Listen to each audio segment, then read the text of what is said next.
Welcome to Potter Paradox. Today we bring you an unforgettable story. What if Harry courted Luna Lovegood instead of Ginny Weasley? Forbidden romance loving our content. Smash that like button and join our family by subscribing. We truly appreciate each and every one of you. Now, let the story begin. Chapter 1, The sight unseen. The Hogwarts Express rattled and swayed as it cut through the misty Scottish countryside. Harry Potter sat alone in a compartment near the back, his forehead pressed against the cool glass of the window. The landscape blurred past, but he wasn't really seeing it. His mind kept replaying the same scenes, Sirius falling through the veil, Dumbledore finally revealing the prophecy, the weight of being, the chosen one, settling on his shoulders like an invisible cloak. "You've got quite the Raxpert infestation," a dreamy voice said from the doorway. Harry turned to find Luna Lovegood standing there, her wand tucked behind her ear and a copy of the Quibbler clutched upside down in her hands. Her radish earring swung gently as she tilted her head. "What's a Raxpert again?" Harry asked, feeling the first genuine smile in weeks tug at his lips. "They're invisible creatures that float in through your ears and make your brain go fuzzy." Luna stepped into the compartment without waiting for an invitation. "You've got about 17 around your head right now." Harry snorted. "Only 17. Feels like more."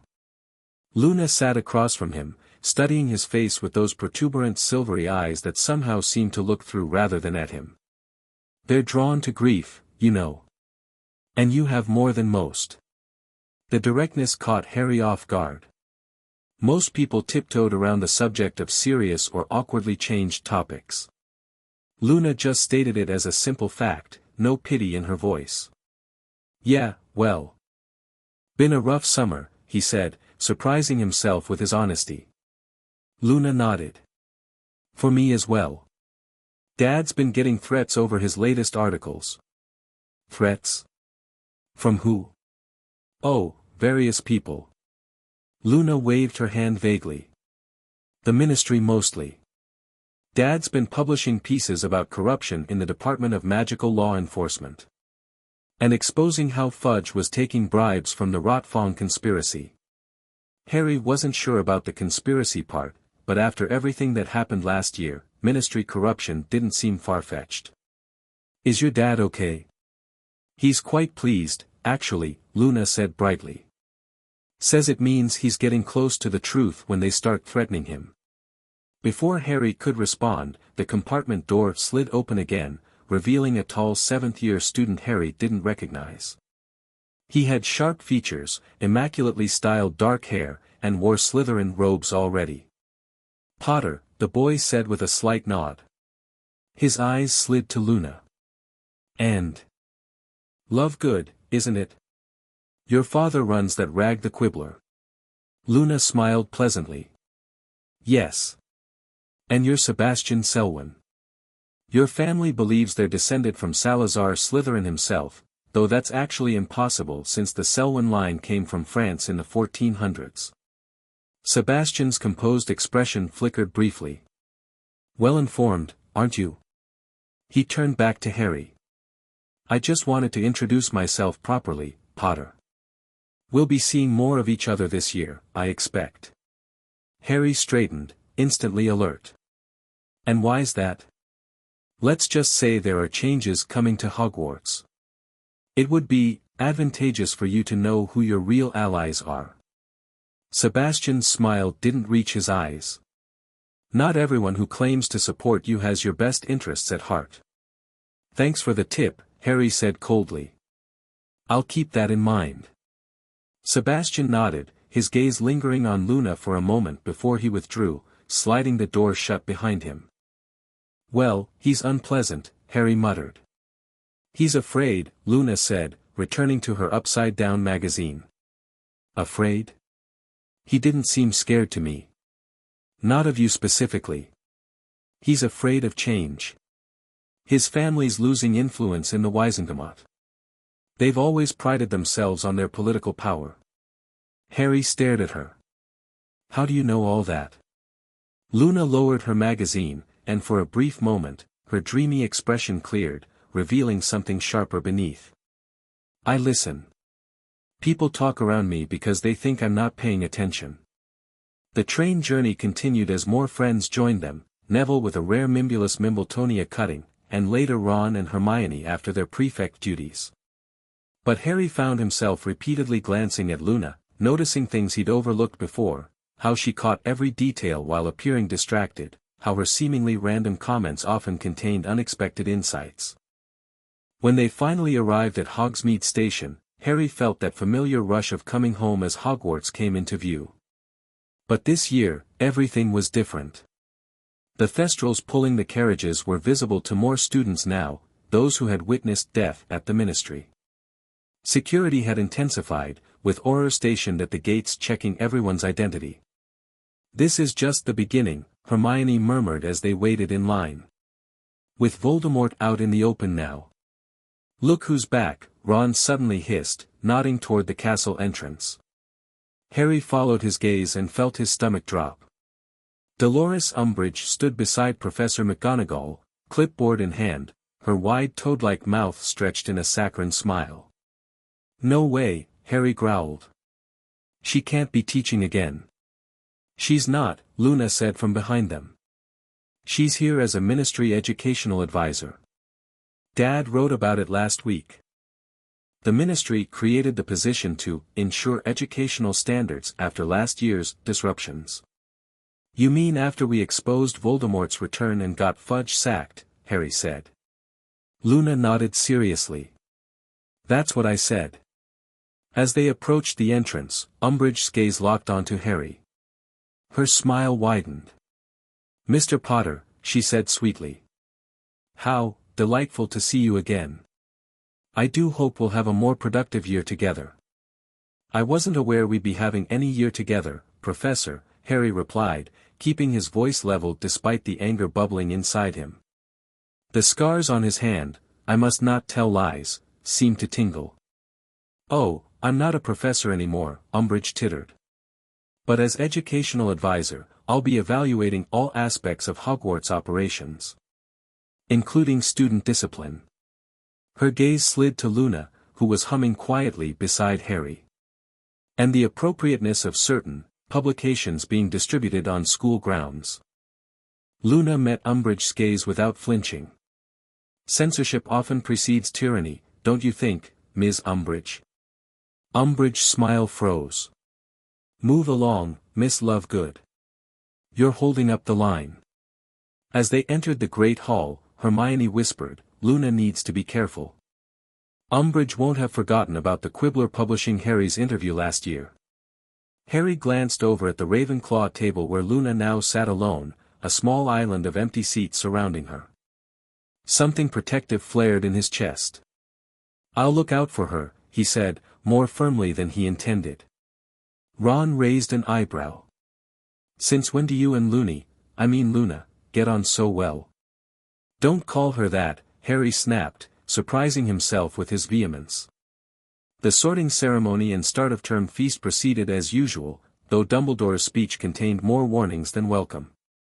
When they finally headed up to Gryffindor Tower, Harry found himself scanning the corridors for a glimpse of Luna. "She'll be fine, Harry," Hermione said, catching his wandering attention. "Luna can take care of herself." "I know," he replied. "It's just Umbridge has it out for anyone connected to me, and with her dad's articles." The first week of classes passed in a blur of advanced spellwork and mounting homework. NEWT-level courses demanded more than Harry had expected, especially potions with Slughorn, where he found himself relying heavily on the annotated textbook he'd been issued. He caught only glimpses of Luna between classes, her blonde hair disappearing around corners, her laugh echoing from distant corridors. It wasn't until Friday afternoon, heading back from a grueling double potions, that he found a moment to talk to her. Luna was crouched in an alcove near the third-floor corridor, hand outstretched towards something Harry couldn't see. "Luna? What are you doing?" She glanced up, not at all startled by his sudden appearance. "Hello, Harry. I'm feeding the castle sprites." Harry looked more carefully but saw nothing. "The what?" Castle sprites. They're like house elves but much smaller and less organized. They don't clean or cook, they just maintain the magic in the walls. She sprinkled what looked like breadcrumbs onto the floor. They're getting agitated lately. Harry crouched beside her. How can you tell? I don't see anything. Luna looked at him with sudden intensity. You need to look differently. She reached out, her fingers cool against his wrist. Close your eyes for a moment. Harry hesitated, then did as she asked. Magic leaves traces, Harry. Residue. Most people can't see it, but it's always there. Her voice was closer now, a whisper near his ear. When you open your eyes, don't look for creatures. Look for the shimmer where magic doesn't sit quite right. Harry opened his eyes, focusing where Luna had been sprinkling crumbs. At first, he saw nothing. Then, a flicker, like heat rising from pavement. A distortion in the air. There. He gasped. I saw something move. Luna beamed at him. You have good eyes. Most people can't see them even when I explain how. How did you learn to see them? My mother taught me before she died. She was an experimental charm maker, you know. She said understanding how magic leaves traces helps create new spells.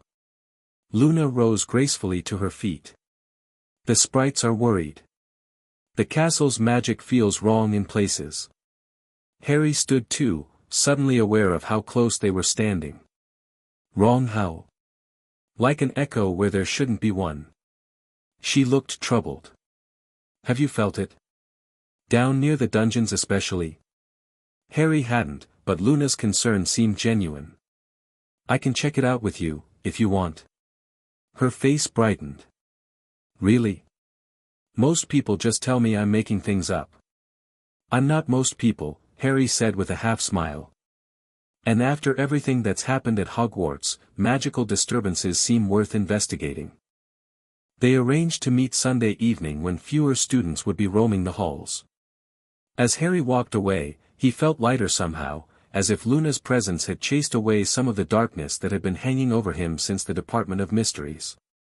The weekend brought Quidditch tryouts, where Harry, now team captain, spent hours evaluating potential players. He couldn't help noticing Luna in the stands, wearing a hat shaped like a lion's head but painted blue for Ravenclaw House. She caught his eye and waved enthusiastically, causing him to miss a pass from Ron. For some reason, Harry found himself grinning despite the mistake. Sunday evening arrived, and Harry made his way to the agreed meeting spot near the entrance to the dungeons. Luna was already there, wearing what appeared to be spectacles made from multicolored cellophane. What are those? He asked, gesturing to her face. Spectrospecs, she explained, handing him a pair. They help visualize magical auras. Dad printed a template in last month's Quibbler. Harry put them on, feeling slightly ridiculous but also curious. The corridor instantly transformed. Swirls of color clung to the walls, concentrated around doorways and portraits. Whoa, he breathed. Is this what you see all the time? Not quite so vividly, but similar. Luna started down the corridor, Harry following close behind. The castle's magic usually has patterns, protection spells around dormitories, concealment charms on secret passages, that sort of thing. As they descended deeper into the dungeons, Harry began to notice what Luna meant about echoes. The magical residue here rippled strangely, like something was interfering with it. It's strongest near that wall, Luna whispered, pointing to what appeared to be solid stone.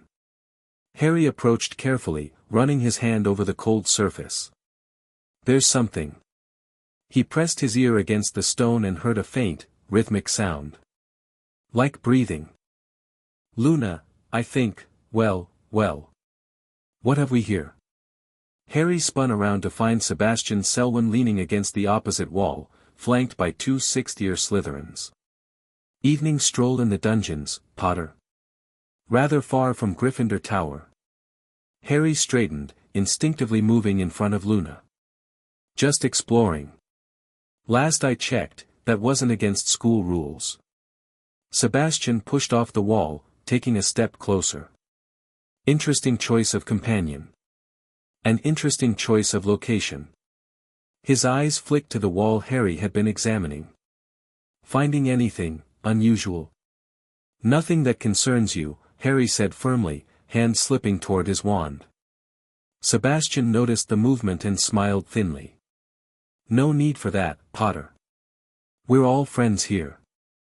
He gestured to his companions. Armin Rowell and Petra Travers. You might recognize their surnames from the Ministry incident last summer. The implication was clear. Both students had Death Eater connections. What do you want, Selwyn? Harry asked bluntly. Just curious why the Chosen One is sneaking around the dungeons with Loony Lovegood. Hoping to find another prophecy about yourself?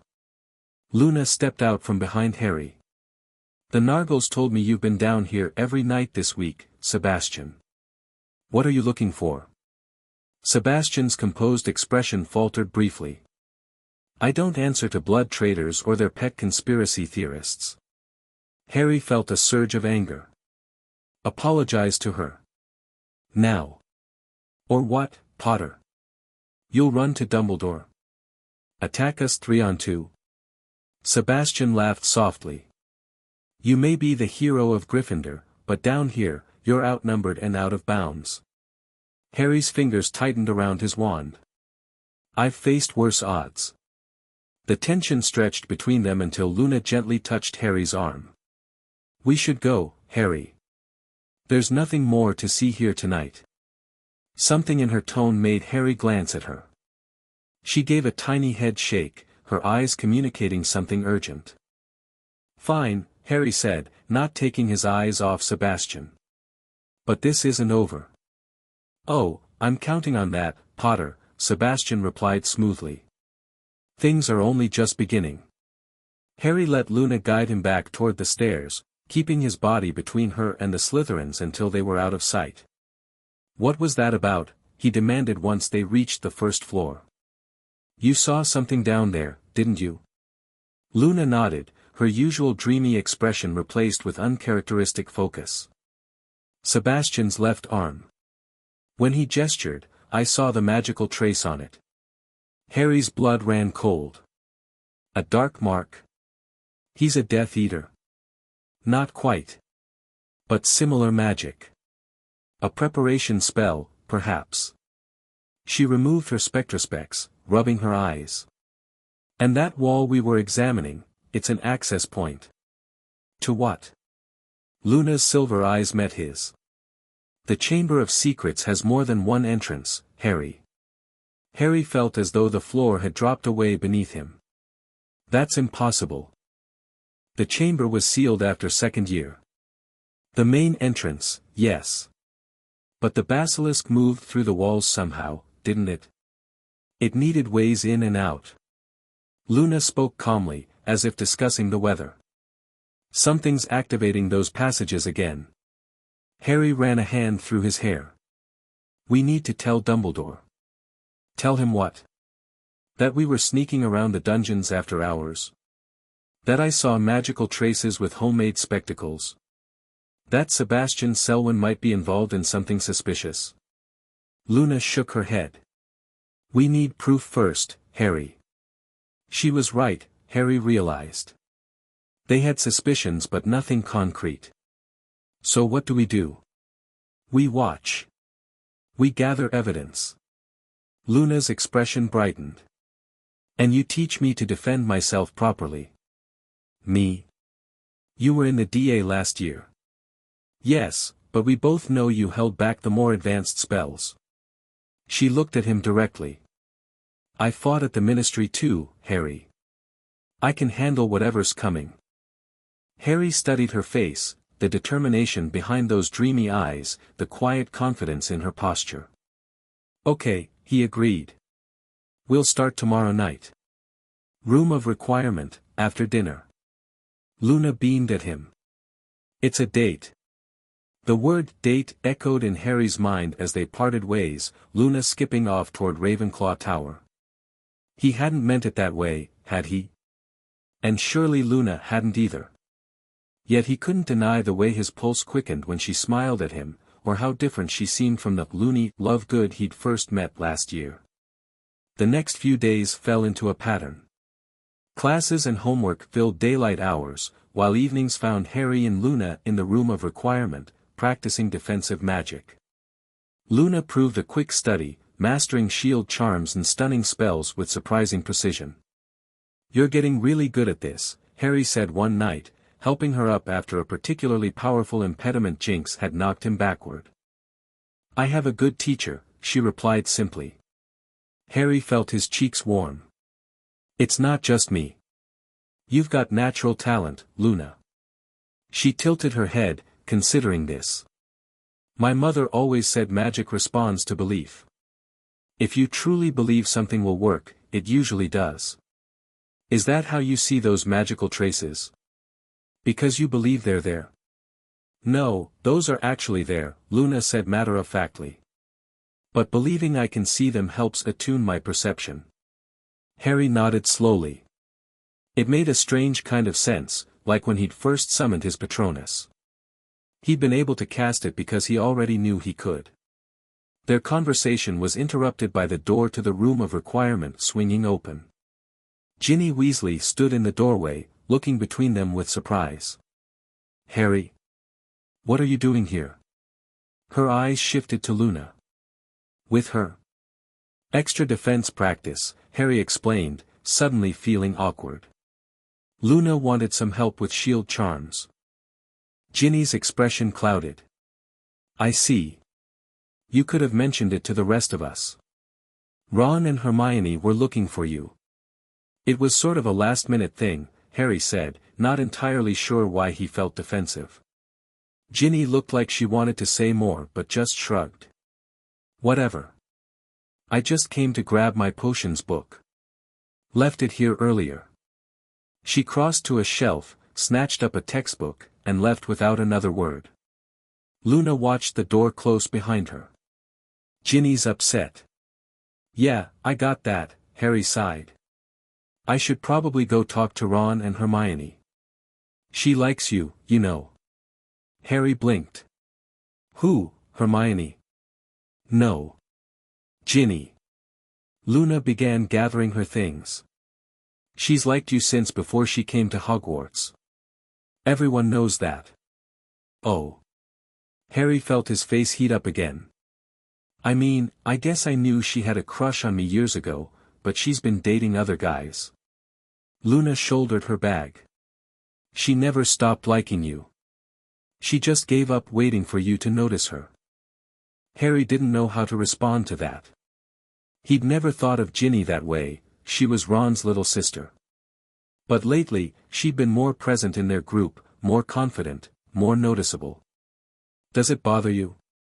Luna asked suddenly. "That we're spending time together?" "What?" "No. Why would it bother me?"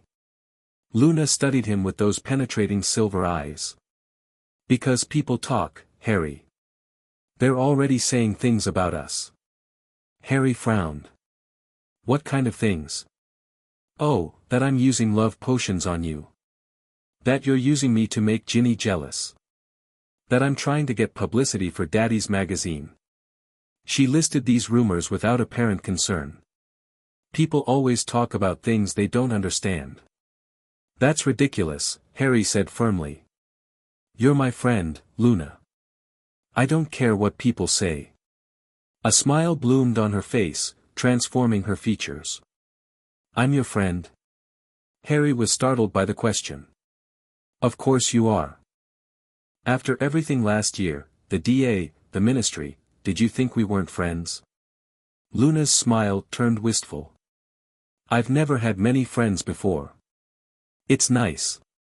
Something in her simple honesty tugged at Harry's heart.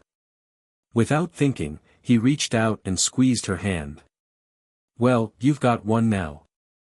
And I don't abandon my friends." Their hands remained connected a moment longer than necessary, and Harry felt an unexpected jolt in his stomach. Luna's skin was cool and soft against his, her silver eyes wide and curious. For a second, he thought about leaning closer. The classroom door banged open again, breaking the moment. "There you are!" Ron exclaimed. "We've been looking everywhere." Hermione was right behind him, her eyes darting between Harry and Luna with keen interest. "What's going on?" she asked, a bit too innocently. "Just practicing," Harry said, stepping back from Luna. "What's up?" "Dumbledore's back from wherever he's been," Ron said excitedly. "And guess what? Umbridge got caught trying to confiscate copies of the Quibbler in the Ravenclaw common room. McGonagall shut her down completely, said educational advisors have no authority over students' personal reading material." "That's brilliant." Harry grinned. "Yes, but Umbridge won't forget it," Hermione cautioned. "She'll find another way to interfere." Luna calmly packed the last of her things. "She already has." 3 Ravenclaw prefects received new guidelines this morning about approved literature in common areas. "She can't do that." Hermione protested.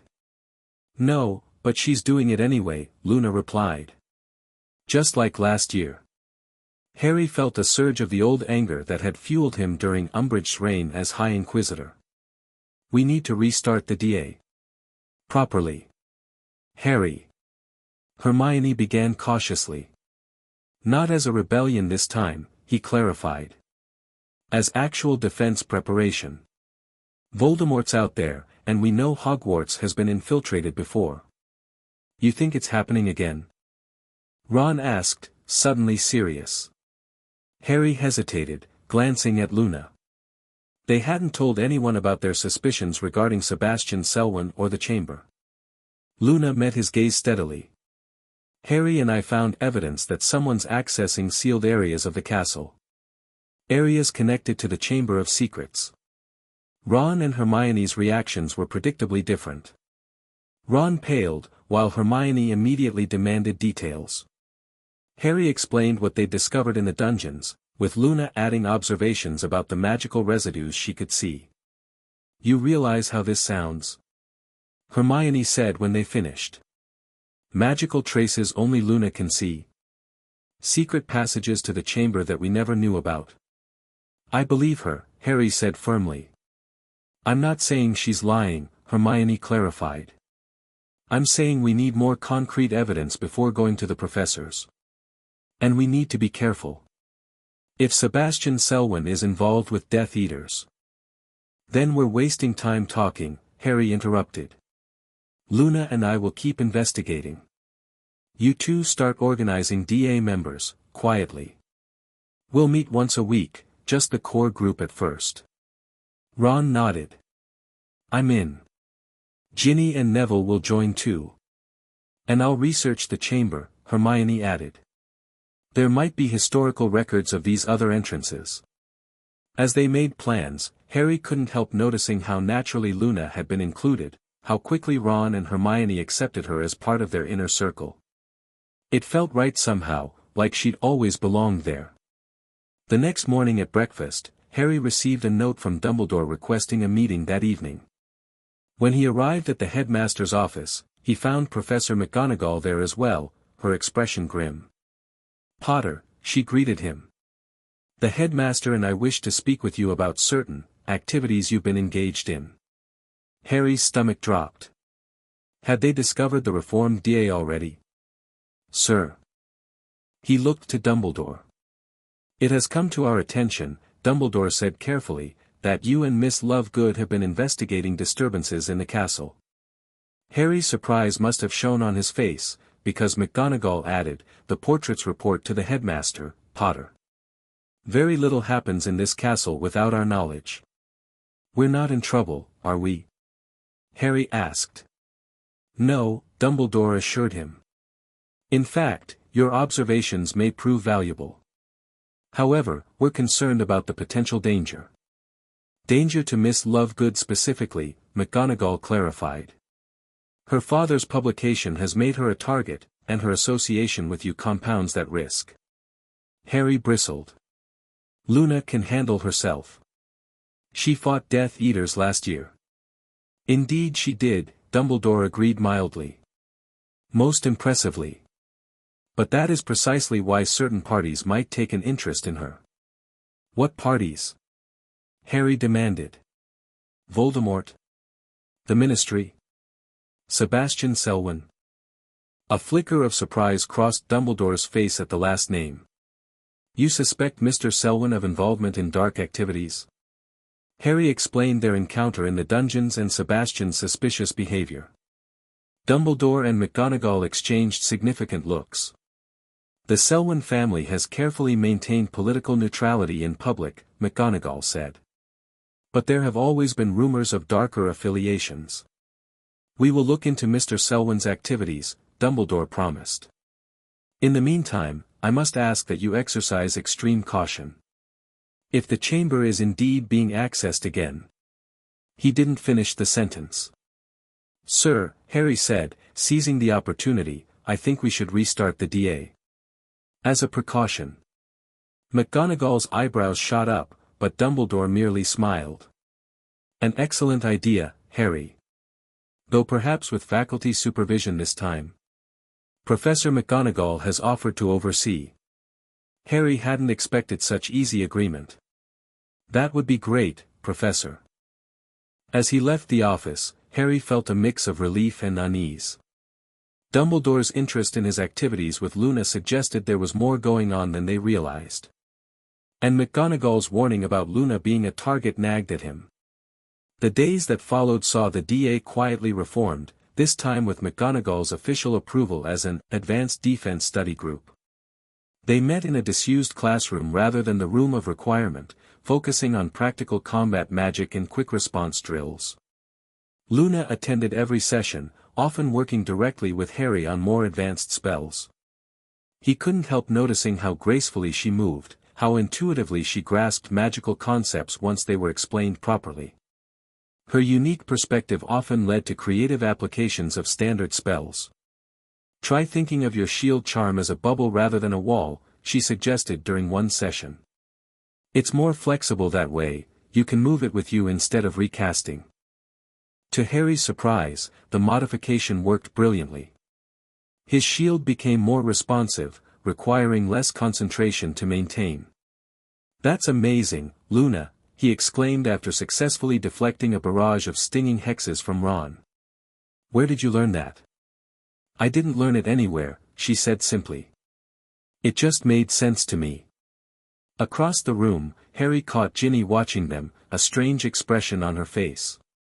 When their eyes met, she quickly looked away, focusing intensely on her dueling partner. After the session ended, Harry found himself walking Luna back toward Ravenclaw Tower. The corridors were quiet, most students already in their common rooms. You were brilliant today, Harry told her.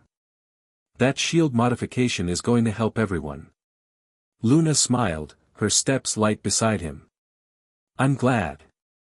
I wasn't sure anyone would take my suggestion seriously. Why wouldn't they? Well, you know what people call me. She said it without bitterness. Loony Lovegood doesn't typically give dueling advice. Harry stopped walking, turning to face her. Don't call yourself that. And don't let anyone else call you that either. Luna studied his face curiously. It doesn't really bother me, Harry. Names are just sounds people make. It bothers me, he insisted. You're one of the smartest, most observant people I know. You see things differently, yeah, but that's what makes you special. A faint pink colored Luna's cheeks. You think I'm special? Of course I do. The words came easily, naturally. I've never met anyone like you, Luna. Something shifted in her expression, a vulnerability he'd never seen before. Most people prefer me at a distance. I'm interesting to look at, but not to get close to. I'm not most people, Harry said, echoing his words from days earlier. The corridor was silent around them, the castle settling into evening stillness. Luna's silver eyes reflected the torchlight, wide and wondering. Harry felt drawn toward her, the space between them charged with unspoken things. Harry. Luna whispered, and there was a question in the way she said his name. He leaned forward slowly, giving her time to step away if he'd misread the moment. Instead, she tilted her face up toward his, eyes fluttering closed. Their lips met softly, hesitantly. Harry had kissed before, Cho-Chang last year, but this was different. There were no tears, no confusion, just a gentle rightness that spread warmth through his chest. Luna's lips were cool and sweet, moving tentatively against his. When they separated, Luna's eyes remained closed for a moment longer, a dreamy smile playing across her lips. "That was nice," she said simply when she looked at him again. Harry couldn't help grinning. "Yeah, it was." A sudden noise at the end of the corridor made them both turn. For an instant, Harry thought he saw a flash of pink disappear around the corner. "Umbridge," Luna whispered, confirming his suspicion. Harry's good mood evaporated. "Do you think she saw us?" "Probably. She's been following me between classes." Luna didn't sound particularly concerned. "She thinks Daddy is getting his information from Hogwarts students." "Is he?" Luna's smile turned mischievous. "Sometimes. But mostly from his ministry contacts." They continued toward Ravenclaw Tower more cautiously, checking corners before proceeding. When they reached the spiral staircase, Harry found himself reluctant to say goodnight. "I'll see you tomorrow," he asked, suddenly awkward. Luna nodded, then stood on tiptoe to kiss his cheek. "Sweet dreams, Harry Potter. Mind the Nargles, they're terrible matchmakers." She disappeared up the staircase, leaving Harry touching his cheek and smiling despite the lingering concern about Umbridge. As he made his way back to Gryffindor Tower, his mind replayed the kiss, the warmth of Luna's smile, the surprising connection he felt with her. The common room was nearly empty when he returned, just a few seventh years studying by the fire. Harry headed for the dormitory stairs, only to find Ginny waiting at the bottom. "Hey," she said, arms crossed over her chest. "Can we talk?" Something in her tone made Harry uneasy. "Sure. What's up? Are you dating Luna Lovegood?" The directness of the question caught him off guard. We're not. I mean, we haven't really talked about it." Ginny's expression hardened. "But you kissed her." Harry's eyebrows shot up. "How did you? I saw you. I was looking for you to ask about the next DA meeting, and there you were, snogging in the corridor." She wasn't quite meeting his eyes. "We weren't snogging," Harry protested, feeling heat rise in his face. It just happened." "Things don't just happen, Harry." Ginny's voice cracked slightly. "You've been spending all your time with her. Practicing alone, walking her to Ravenclaw Tower, whispering together during meals." "We're friends," Harry said, then immediately regretted how it sounded. "Friends don't kiss like that." Ginny finally looked at him directly, her eyes bright with unshed tears. "I thought, after last year, when we got closer. I thought maybe you were finally seeing me differently." The realization hit Harry like a bludgeon to the chest. Luna had been right, Ginny still had feelings for him. And he'd been completely oblivious. "Ginny, I'm sorry. I didn't know, save it," she cut him off. "It's fine. I'm not some little girl with a crush anymore. I just thought you should know that people are talking. Umbridge is watching both of you. And with Luna's dad publishing those anti-ministry articles." "Wait, how do you know Umbridge is watching us?" Ginny sighed. "Because she's been questioning people about you. About who you spend time with, who your friends are." She lowered her voice. Dean's prefect partner overheard her talking to Filch about getting permission to monitor student mail again, specifically yours and Luna's. Harry's hands clenched into fists. "She can't do that. Dumbledore wouldn't allow it." "Dumbledore isn't always here," Ginny pointed out. "And Umbridge has ministry backing." She was right, Harry realized. Even as educational advisor, Umbridge could make their lives difficult, especially Luna's. "Thanks for the warning," he said sincerely. "I'll be careful." Ginny nodded stiffly. "Just, be sure about what you're doing, Harry. Luna's nice, but she lives in her own world half the time. And with everything else going on, Voldemort, the prophecy." "I know what I'm doing," Harry said, more confidently than he felt. "And Luna sees things more clearly than most people realize." Ginny studied him for a long moment, then shook her head slightly. "If you say so. Good night, Harry." She brushed past him, heading for the girls' dormitory. Harry watched her go, a complicated mix of emotions swirling inside him. Guilt about Ginny's feelings, concern about Umbridge's surveillance, and underneath it all, the lingering warmth of Luna's kiss. The following morning, the Daily Prophet arrived with headline news: 3 ministry officials suspended following Quibbler exposé. "Bloody hell," Ron muttered, reading over Hermione's shoulder. "Luna's dad actually got it right for once." The article detailed corruption in the Department of Magical Transportation, exactly as Xenophilius Lovegood had reported 2 weeks earlier. The ministry had initially denied the allegations but was now conducting a thorough internal investigation. Harry glanced over at the Ravenclaw table, where Luna sat reading her own copy of the paper upside down, apparently uninterested in her father's vindication. When she caught him looking, she smiled and waved. "This is going to put an even bigger target on her back," Hermione warned, following Harry's gaze.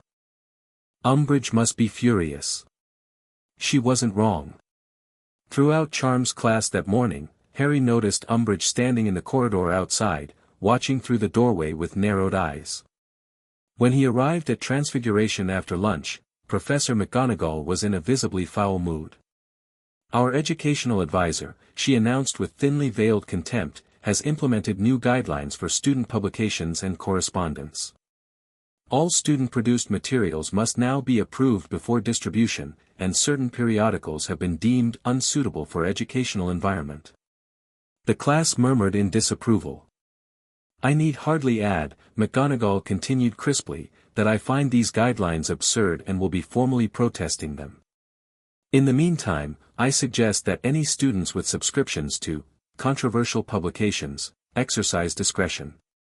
Her gaze lingered briefly on Harry, the message clear. "Protect Luna."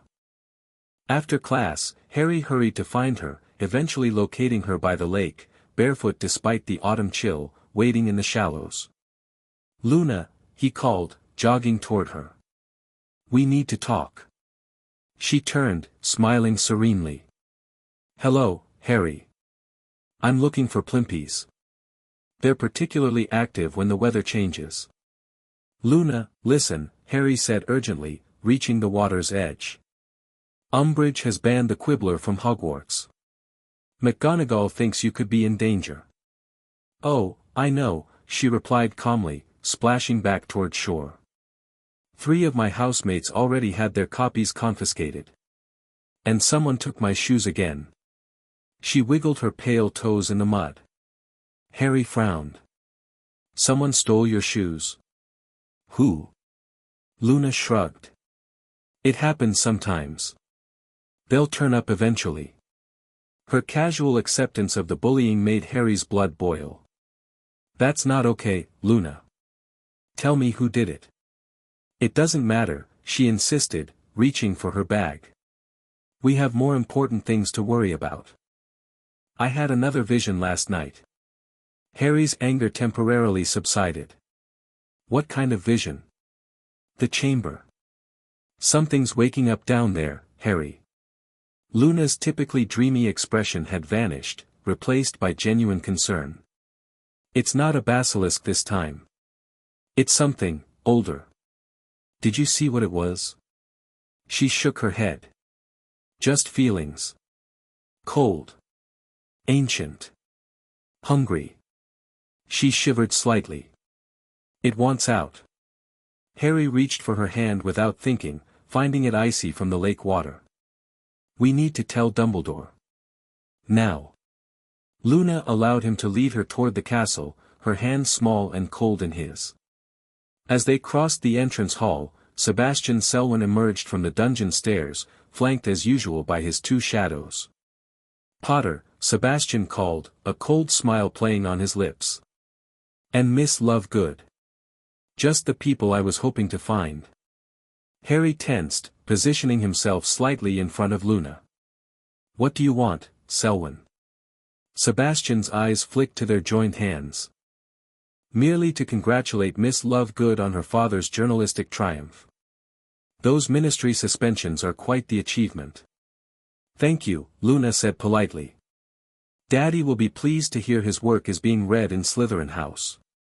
Sebastian's smile didn't waver. "Oh, we find it most illuminating. Though I wonder if Mr. Lovegood realizes the danger of poking at secrets best left buried." His gaze hardened.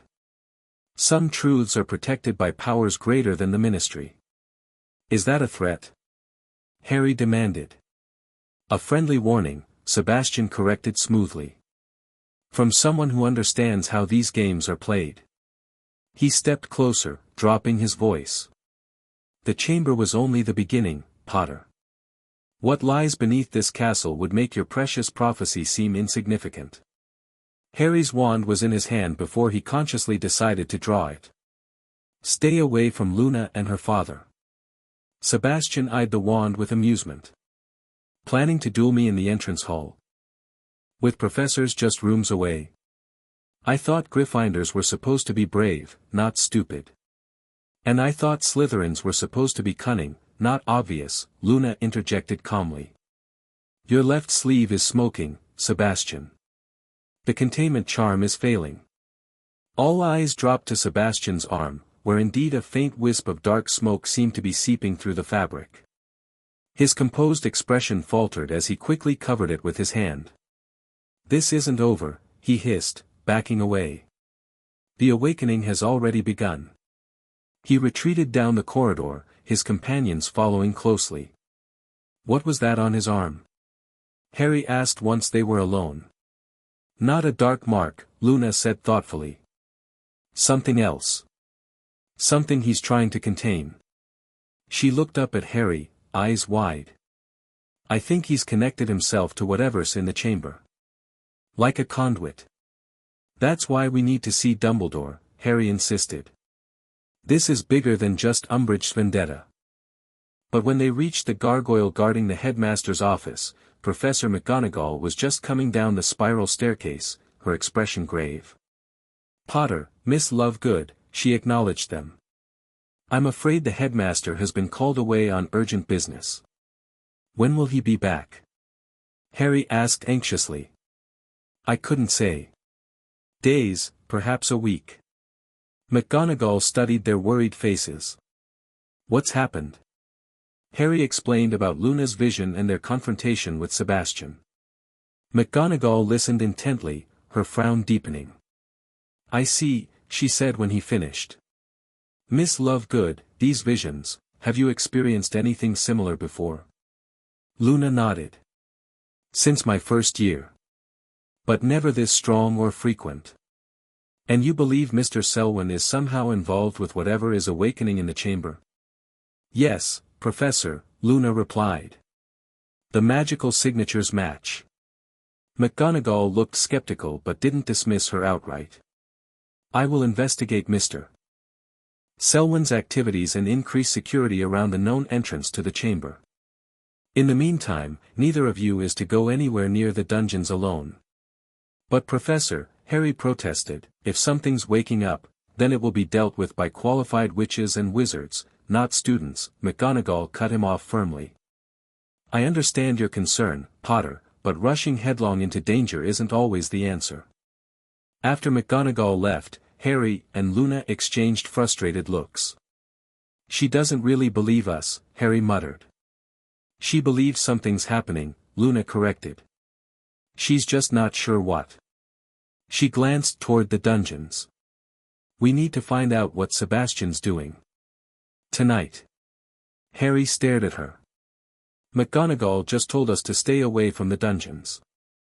"She told us not to go alone," Luna pointed out reasonably. Together, we're not alone. Harry couldn't help smiling despite the seriousness of the situation. That's some creative interpretation of the rules. Luna smiled back.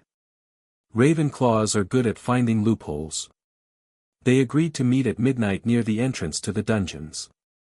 Harry spent the intervening hours trying to act normal, though his mind kept returning to Sebastian's words, "The awakening has already begun." What exactly was waking up? And how was Sebastian connected to it? At dinner, he noticed Luna wasn't at the Ravenclaw table. When she still hadn't appeared by dessert, a knot of worry formed in his stomach. He was just about to go looking for her when the doors to the great hall burst open. Luna stood there, her blonde hair wild around her face, her robes torn at the sleeve. "It's happening," she cried, loud enough for everyone to hear. "The chamber, it's opening." The hall erupted in panic. Professors rushed forward as students scrambled to their feet. Harry pushed through the crowd, reaching Luna just as Professor McGonagall did. "Miss Lovegood, what's happened?" McGonagall demanded. "I was in the library," Luna gasped, sounding genuinely frightened. "I felt it, like an earthquake. And then I saw it in my mind, the entrance expanding, something pushing through." Professor Flitwick appeared at McGonagall's side. "The monitoring charms on the second-floor bathroom just triggered," he confirmed in his squeaky voice. "Something's disturbed the chamber entrance. Prefects, escort your houses to dormitories immediately," McGonagall ordered. "Professors with me to the second floor." As the hall organized into ordered chaos, Harry grabbed Luna's arm. "Are you okay? What really happened?" Her frightened expression vanished, replaced by calm determination. "Sebastian's in the dungeons right now with at least 5 other students. I followed him after History of Magic. And the chamber opening? The earthquake?" "A calculated exaggeration," she admitted. "But not entirely untrue. Something is happening, Harry. I can feel it." Harry made a split-second decision. "Get my invisibility cloak from my trunk. It's under my pillow. I'll create a distraction so you can slip upstairs." Luna nodded, disappearing into the crowd of students. Harry approached Ron and Hermione, quickly explaining the situation. "You can't be serious," Hermione hissed. "McGonagall specifically told you to stay away from the dungeons." "And what about the chamber actually opening?" Ron added nervously. "That part was Luna's diversion," Harry admitted. "But something's definitely happening. Sebastian Selwyn is involved, and we need to find out what before the professors seal everything off." Hermione bit her lip. "This is incredibly reckless, Harry. That's why I need you two to cover for me," he insisted. "Make sure no one realizes I'm missing until we get back." Ron and Hermione exchanged looks. Finally, Ron sighed. "Fine. But if you're not back in 2 hours, we're telling McGonagall everything." "Deal," Harry agreed. 20 minutes later, Harry and Luna were huddled under the invisibility cloak, making their way down to the dungeons. The castle was eerily quiet, most students confined to their common rooms while professors investigated the alleged chamber disturbance. "This way," Luna whispered, guiding him down a narrow side passage he'd never noticed before. I tracked them to an old storage room. They moved carefully, trying to minimize the sound of their footsteps. As they descended deeper, Harry began to notice an odd sensation, a prickling along his skin, like static electricity. "Do you feel that?" he murmured. Luna nodded. "The magical field is changing. Whatever they're doing, it's affecting the castle's protective enchantments." They rounded a corner and found themselves facing what appeared to be a solid wall. Luna pressed her finger to her lips, then pointed to a tiny seam in the stonework, a doorway, concealed by magic. From beyond it came the low murmur of voices. Harry leaned closer, straining to hear. "Alignment is nearly complete," Sebastian's voice drifted through the stone. "Once the moonrise reaches its zenith, the conduit will activate." "And you're sure this will work?" a female voice questioned. The text said the chamber entity requires a perfect vessel. "I've prepared for months," Sebastian replied confidently. "The binding spell is already taking effect. You've seen what I can do with just a partial connection." "What about Potter and the Lovegood girl?" a different male voice asked. "They're getting too close. Potter is predictable. His hero complex makes him easy to manipulate," Sebastian dismissed. "As for Lovegood, her sensitivity to magical disturbances is actually useful. She's like a dowsing rod, pointing us toward the strongest connection points." Harry felt Luna tense beside him. He squeezed her hand reassuringly. "Listen," Sebastian continued, his voice taking on a fervent quality. "What sleeps beneath Hogwarts isn't just some monster Slytherin left behind. It's a consciousness, ancient magic from before the Founders, before wands and incantations. Raw power that responds to will alone. And you can control it?" someone asked skeptically. "Not control. Channel." There was a rustling sound, like fabric being pushed back. "See how the markings have spread? Each one connects to a different pathway in the castle. The entity is already feeding me information, secrets about Hogwarts that even Dumbledore doesn't know." Luna tugged at Harry's sleeve, pointing to the seam in the wall. Tiny tendrils of black energy were seeping through it, pulsing like veins. "We need to stop them," Harry whispered. "Whatever ritual they're doing, wait," Luna cautioned. "There are at least 6 of them, and we don't know exactly what we're dealing with." She thought for a moment. "We should trigger the school's defensive enchantments." "How?" Luna smiled faintly. "By making them think the chamber really is opening." She slipped out from under the cloak before Harry could stop her, pressing her hands against the wall adjacent to the hidden door. Closing her eyes, she began whispering words Harry didn't recognize, not Latin like most spells, but something older, more guttural. The stone beneath her fingers began to glow faintly, lines of blue light spreading outward like cracks in ice. Luna continued chanting, her voice growing stronger. Suddenly, the castle shuddered around them. Dust filtered down from the ceiling as a low rumble built beneath their feet. "Luna!" Harry grabbed her shoulder. "What are you doing?" "Waking up Hogwarts," she replied, eyes still closed in concentration. "The castle has its own defenses, separate from the spells added by headmasters." Behind the hidden door, voices rose in alarm. "What's happening?" "The conduit, it's activating too early." "Selwyn, your arm." The door burst open, revealing Sebastian surrounded by 5 other students, 3 Slytherins Harry recognized, a Ravenclaw 7th year, and surprisingly, a Hufflepuff boy. Sebastian's left arm was exposed, covered from wrist to shoulder in swirling black markings that writhed like living things. "You!" Sebastian snarled when he spotted Luna. His eyes darted around. "Potter's here too, isn't he? Under that famous invisibility cloak."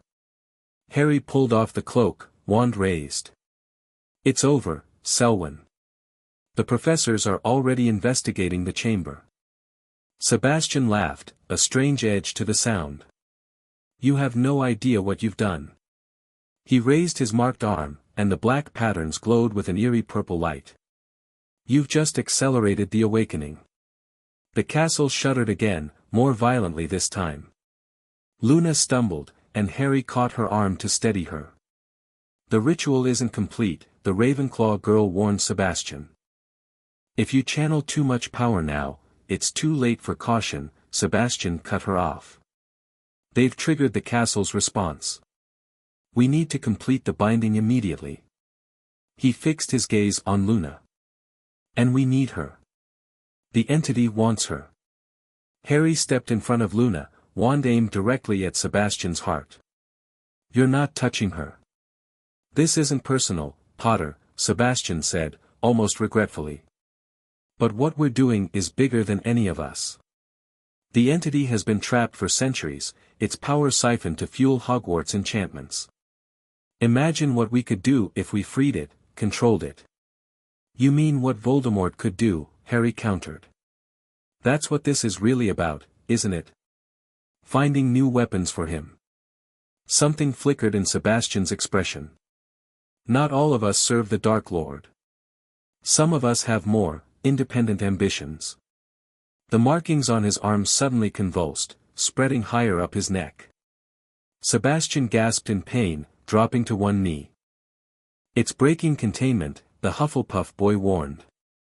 We need to stabilize the connection now. Harry seized the moment of confusion. Stupefy, he shouted, directing the spell at Sebastian. The stunning spell hit its mark, but instead of knocking Sebastian unconscious, it was absorbed by the writhing markings on his skin. His head snapped up, eyes now glowing with the same purple light as the markings. You cannot stop this, he said, but the voice wasn't entirely his own. It resonated oddly, as if multiple voices were speaking in unison. The awakening is inevitable. Luna stepped out from behind Harry, her wand hand steady despite the fear evident on her face. You're wrong, she said clearly. Hogwarts doesn't just take power, it gives it. The entity isn't trapped, it's part of a symbiosis. Sebastian, or whatever was speaking through him, tilted his head. You understand more than most, Luna Lovegood. Your mother did too, before her experiments killed her. Luna paled but held her ground. My mother died because she respected the balance. She refused to take more than was offered. A foolish choice, the entity said through Sebastian. One you need not repeat. Sebastian's hand shot out, impossibly fast, grabbing Luna's wrist before Harry could intervene. Where their skin connected, the black markings began to flow onto Luna's arm. No! Harry shouted, casting the most powerful severing charm he could muster. The spell sliced through the air between their joined hands, breaking the connection. Luna stumbled backward, the few markings that had transferred to her skin already fading. Sebastian screamed, a primal sound of rage and pain. The purple light intensified, enveloping him completely for a moment before imploding with a shockwave that threw everyone against the walls. When Harry's vision cleared, Sebastian lay unconscious on the floor, the markings on his skin now gray and inert. His companions were scattered around the room, similarly knocked out. Luna? Harry called anxiously, spotting her crumpled form near the door. She stirred, pushing herself up slowly. I'm okay, she murmured. It's retreated, for now. The ground beneath them had stopped shaking, the castle settling back into stillness. Harry helped Luna to her feet, noticing with relief that the markings had completely disappeared from her skin. What just happened? He asked. What was that thing? Luna looked at Sebastian's unconscious form. Something very old and very patient. It's been here since before Hogwarts was built. She touched the wall gently. The founders didn't trap it, they made a pact with it. Shared energy. But someone, Slytherin, probably, tried to take more, to bind it for personal use. That's what Sebastian was attempting. Harry guessed. To finish what Slytherin started. Luna nodded. The chamber wasn't just for the basilisk. It was a focus point for the entity's power. She frowned thoughtfully. My mother studied this. She called them genius loci, spirits of place. Normally beneficial but dangerous if coerced. Footsteps echoed in the corridor outside, growing louder. Moments later, Professor McGonagall burst in, followed by Flitwick and Snape. They took in the scene with varying expressions of shock. Potter. Miss Lovegood. McGonagall exclaimed. What in Merlin's name? It was Sebastian, Harry explained quickly. He was trying to channel some kind of entity that lives under Hogwarts. Through those markings on his arm.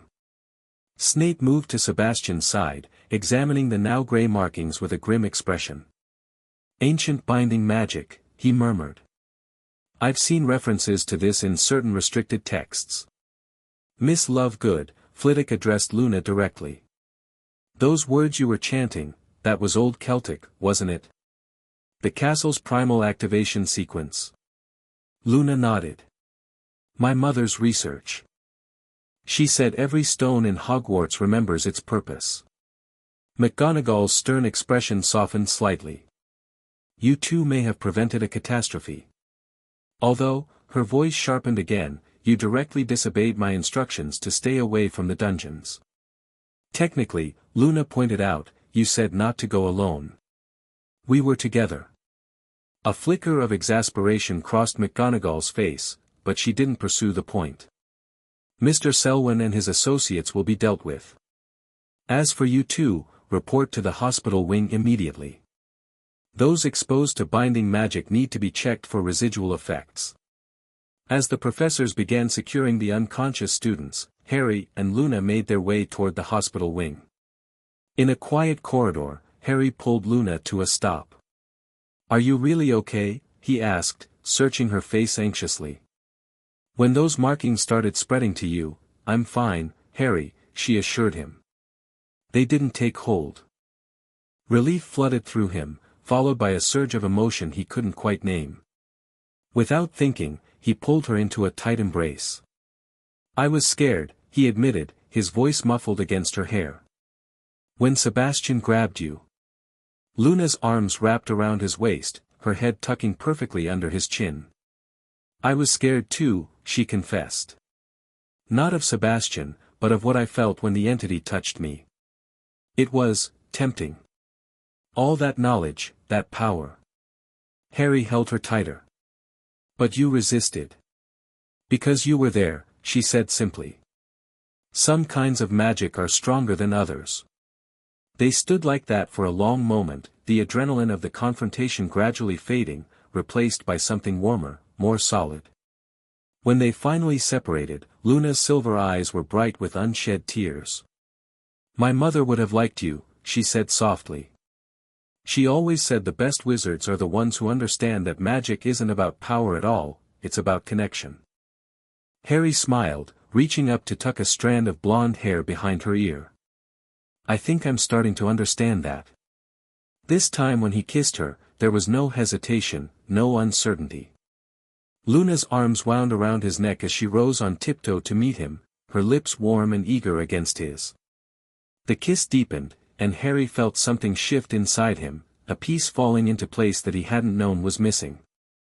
When they finally broke apart, both slightly breathless, Luna smiled that dreamy smile that now made Harry's heart race. Do you think this counts as a forbidden romance? She asked seriously. Umbridge will be furious. Sebastian tried to use me as a conduit for an ancient entity, and your fan club will probably send me cursed mail. Harry couldn't help laughing. When you put it that way. I don't mind, Luna assured him, taking his hand as they resumed walking. The best things in life usually break at least a few rules. As they made their way to the hospital wing, Harry found himself thinking that maybe, just maybe, all the prophecies and chosen one business didn't matter quite as much as this, the feeling of Luna's hand in his, the shared secret of what they'd face together, and the simple certainty that whatever came next, they would face it together too. Umbridge might be watching them. Voldemort might be gathering power. An ancient entity might be stirring beneath the castle. But in this moment, Harry Potter felt something he hadn't experienced in a very long time, hope. Chapter 2, Whispers in the Walls. Hold still, Madame Pomfrey scolded, tilting Luna's chin up to examine her eyes. Exposure to binding magic requires thorough examination, Miss Lovegood. Harry sat on the adjacent hospital bed, already cleared after his checkup showed no lasting effects from the confrontation with Sebastian. Luna, however, was getting the full treatment, magical scans, diagnostic charms, and now an intense scrutiny of her pupils. Fascinating, Pomfrey muttered. Your natural resistance is remarkable. My mother said I have permeable magical boundaries, Luna replied calmly. It's why I can see things others can't. Pomfrey stepped back with a thoughtful frown. Well, whatever the reason, you appear unaffected by the binding attempt. A fortunate outcome indeed. She glanced between Harry and Luna with narrowed eyes. Though I must say, finding you two at the center of dangerous incidents is becoming a pattern. Harry felt heat rise in his cheeks but said nothing. After everything that had happened in the dungeon, Pomfrey's mild scolding barely registered. "You're both free to go," she finally announced. "Though I expect you to return immediately if you experience any unusual symptoms. Magical resonance, sensory disturbances, unexplained knowledge, we will," Harry promised, eager to escape. As they left the hospital wing, Harry checked his watch. Nearly 2 a.m. "Ron and Hermione will be worried," he said. "They gave me a 2-hour deadline before telling McGonagall everything." Luna nodded.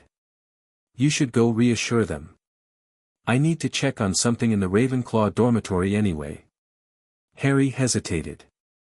After what they'd been through, after that kiss in the corridor, he felt strangely reluctant to part ways. "Will you be okay alone?" Luna smiled, her silver eyes reflecting the torchlight. "I'm always alone in my dormitory, Harry. The other girls prefer to keep their distance." The casual way she mentioned her isolation made Harry's chest tighten.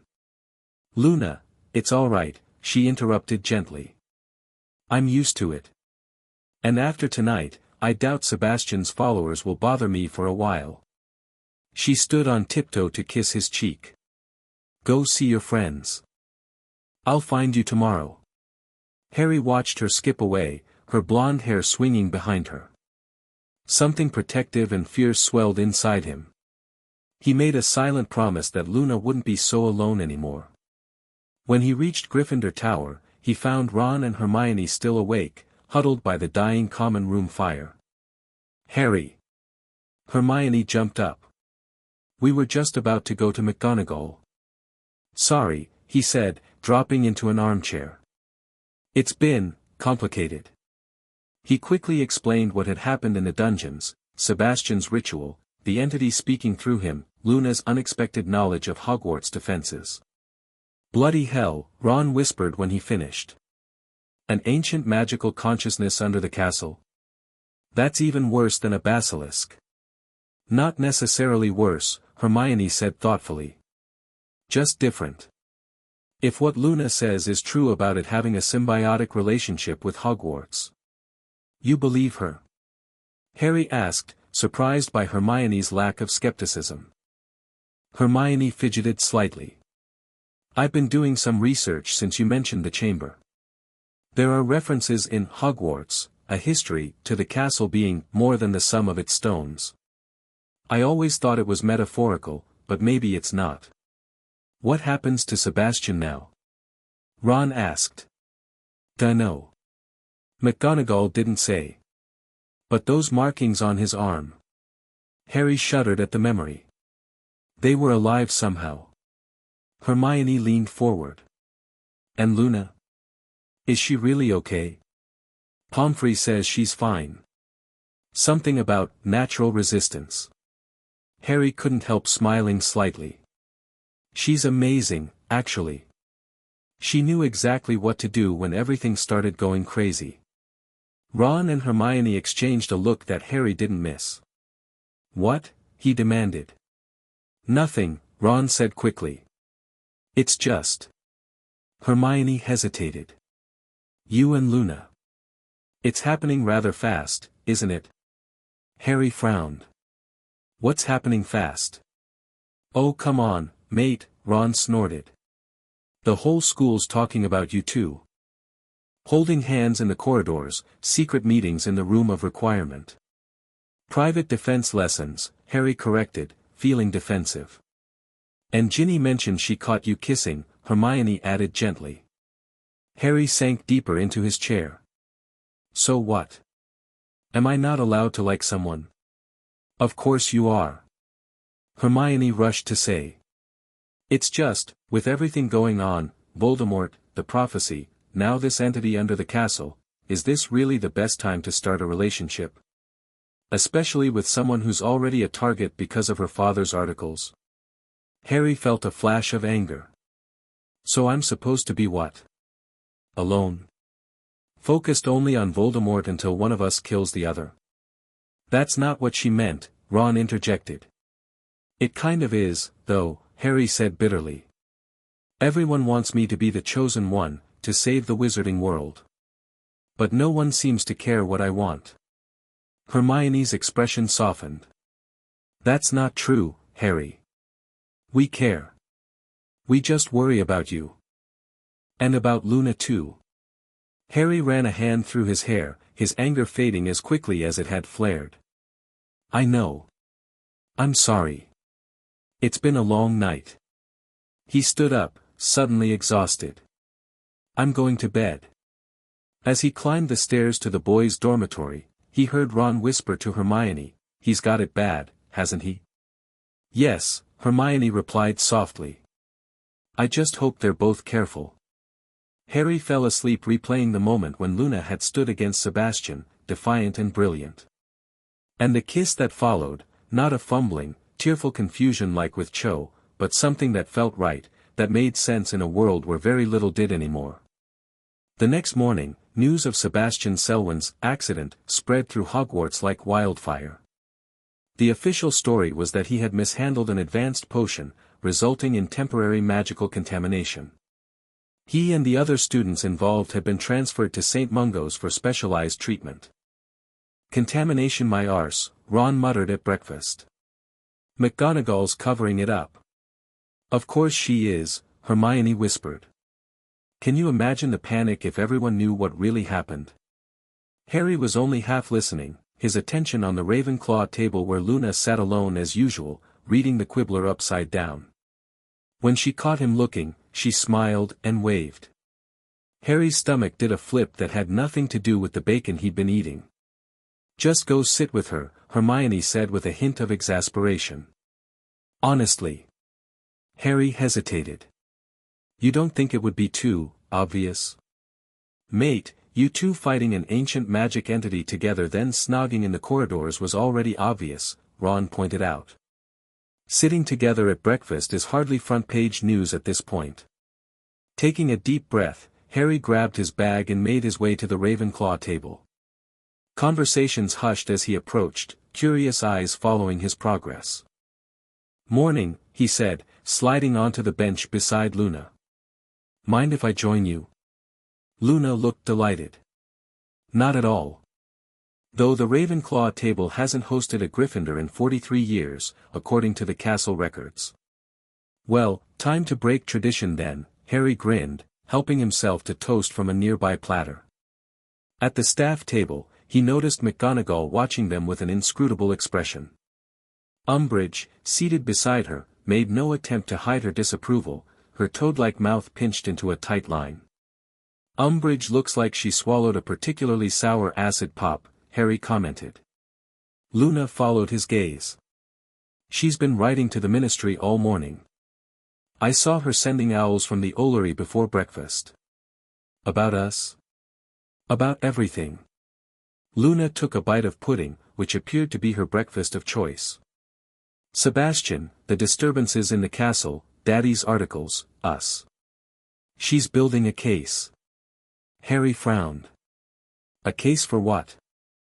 "To take control of Hogwarts again, of course." Luna said this as casually as commenting on the weather. "The ministry never really accepted that Voldemort is back.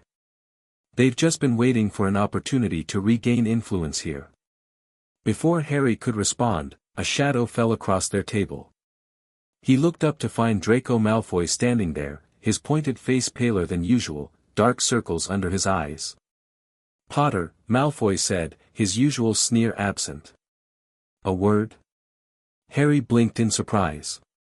"About what?" Malfoy glanced around nervously. "Not here." "Whatever you have to say to Harry, you can say in front of me," Luna stated calmly.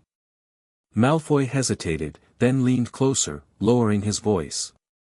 "Selwyn's group, they call themselves the Pure Order. They're recruiting. And they're not just working for the Dark Lord." Harry exchanged a startled look with Luna. "Why are you telling me this, Malfoy?" "Because they approached me last week." Malfoy's voice was barely audible now. "What they're messing with, it's not normal magic. It's changing people." "Changing how?" Luna asked sharply. Malfoy shook his head. Just watch Crabbe and Goyle. They joined 3 days ago. He straightened up, his typical arrogant expression sliding back into place. That's all, Potter. I never spoke to you. He stalked away, leaving Harry and Luna staring after him. That was odd, Harry muttered.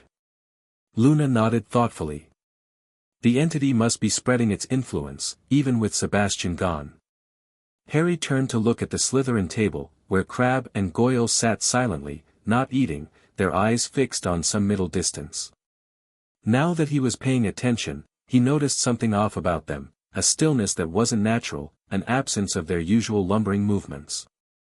We need to keep the DA training, Harry decided. Not just for Voldemort now, but for whatever this is. Luna agreed. We should meet tonight. I've been working on something that might help us track the entity's movements through the castle. Throughout the day, Harry caught glimpses of what Malfoy had meant. Several students seemed oddly vacant, moving through corridors with mechanical precision, responding to questions with flat voices and blank expressions. Most were Slytherins, but Harry spotted a few Ravenclaws and even a Hufflepuff exhibiting the same behavior. During charms, he passed a note to Hermione explaining what Malfoy had told them. She frowned as she read it, then scribbled back, noticed same thing in ancient runes. Amy Fawcett couldn't remember translation she's known all term. Said headache made her forget everything. Check Enchanted Galleon, emergency DA meeting tonight 8 p.m. When Harry entered the room of requirement that evening, he found it already set up for serious defense training, practice dummies, cushions for landing, and a large open space for dueling. The core DA members were waiting, Ron, Hermione, Ginny, Neville, Luna, and to his surprise, the Patil twins, Dean Thomas, and Seamus Finnegan. Seamus? Harry hadn't expected him after last year's skepticism. Seamus looked sheepish. Dean convinced me. Said if there's weird magic affecting students, I'd rather be prepared than sorry. Harry nodded, grateful for the vote of confidence. Thanks for coming, everyone. I know this is last minute, but something's happening at Hogwarts that we need to be ready for. He explained about Sebastian's ritual, the entity beneath the castle, and the strange behavior they'd observed in other students, careful to present it as a serious threat without causing panic. So what exactly are we dealing with? Parvati asked nervously. Some kind of possession. More like influence, Luna said from beside Harry. The entity doesn't fully control them. It just disconnects their thoughts from their actions. Makes them susceptible to suggestion. How do you know all this? Padma questioned skeptically. Luna met her twin's gaze steadily. Because it tried to connect with me too. I could feel what it wanted. Luna's right, Harry confirmed, stepping closer to her in silent support. And traditional defensive spells might not work against this kind of magic. We need to practice protection for our minds as well as our bodies. You mean a clemency? Hermione asked. Harry grimaced, remembering his disastrous lessons with Snape. Something like that, but more practical. Shield charms that protect your mind instead of just your body. Luna's been teaching me a variation. He nodded to Luna, who stepped forward. The incantation is Protego Mentis, she explained. The wand movement is the same as a standard shield charm, but you need to focus the shield inward rather than outward. She demonstrated, closing her eyes briefly as she cast the spell. A slight shimmer appeared around her head, almost like heat rising from pavement. Who wants to test if it works? She asked brightly. The group exchanged uncertain glances. I will, Harry volunteered. I'll cast a mild Confundus charm. If the shield works, it won't affect you. Luna nodded, maintaining her concentration. Harry raised his wand, casting the charm with moderate force. It struck Luna's shield and dissipated harmlessly. See, she smiled.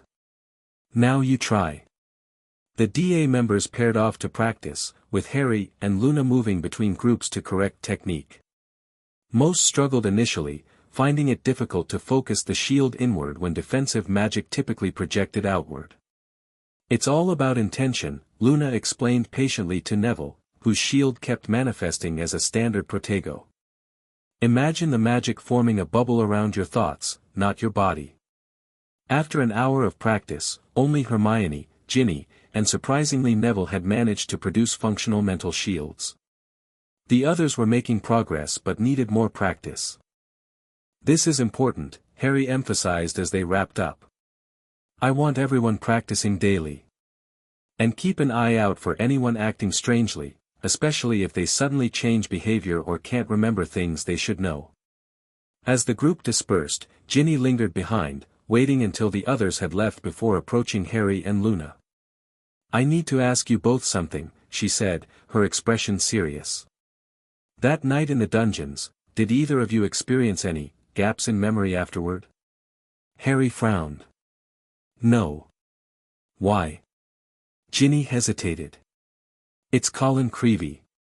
He was fine yesterday, but today he couldn't remember taking photos at the Quidditch practice, which I know he did because I saw him there.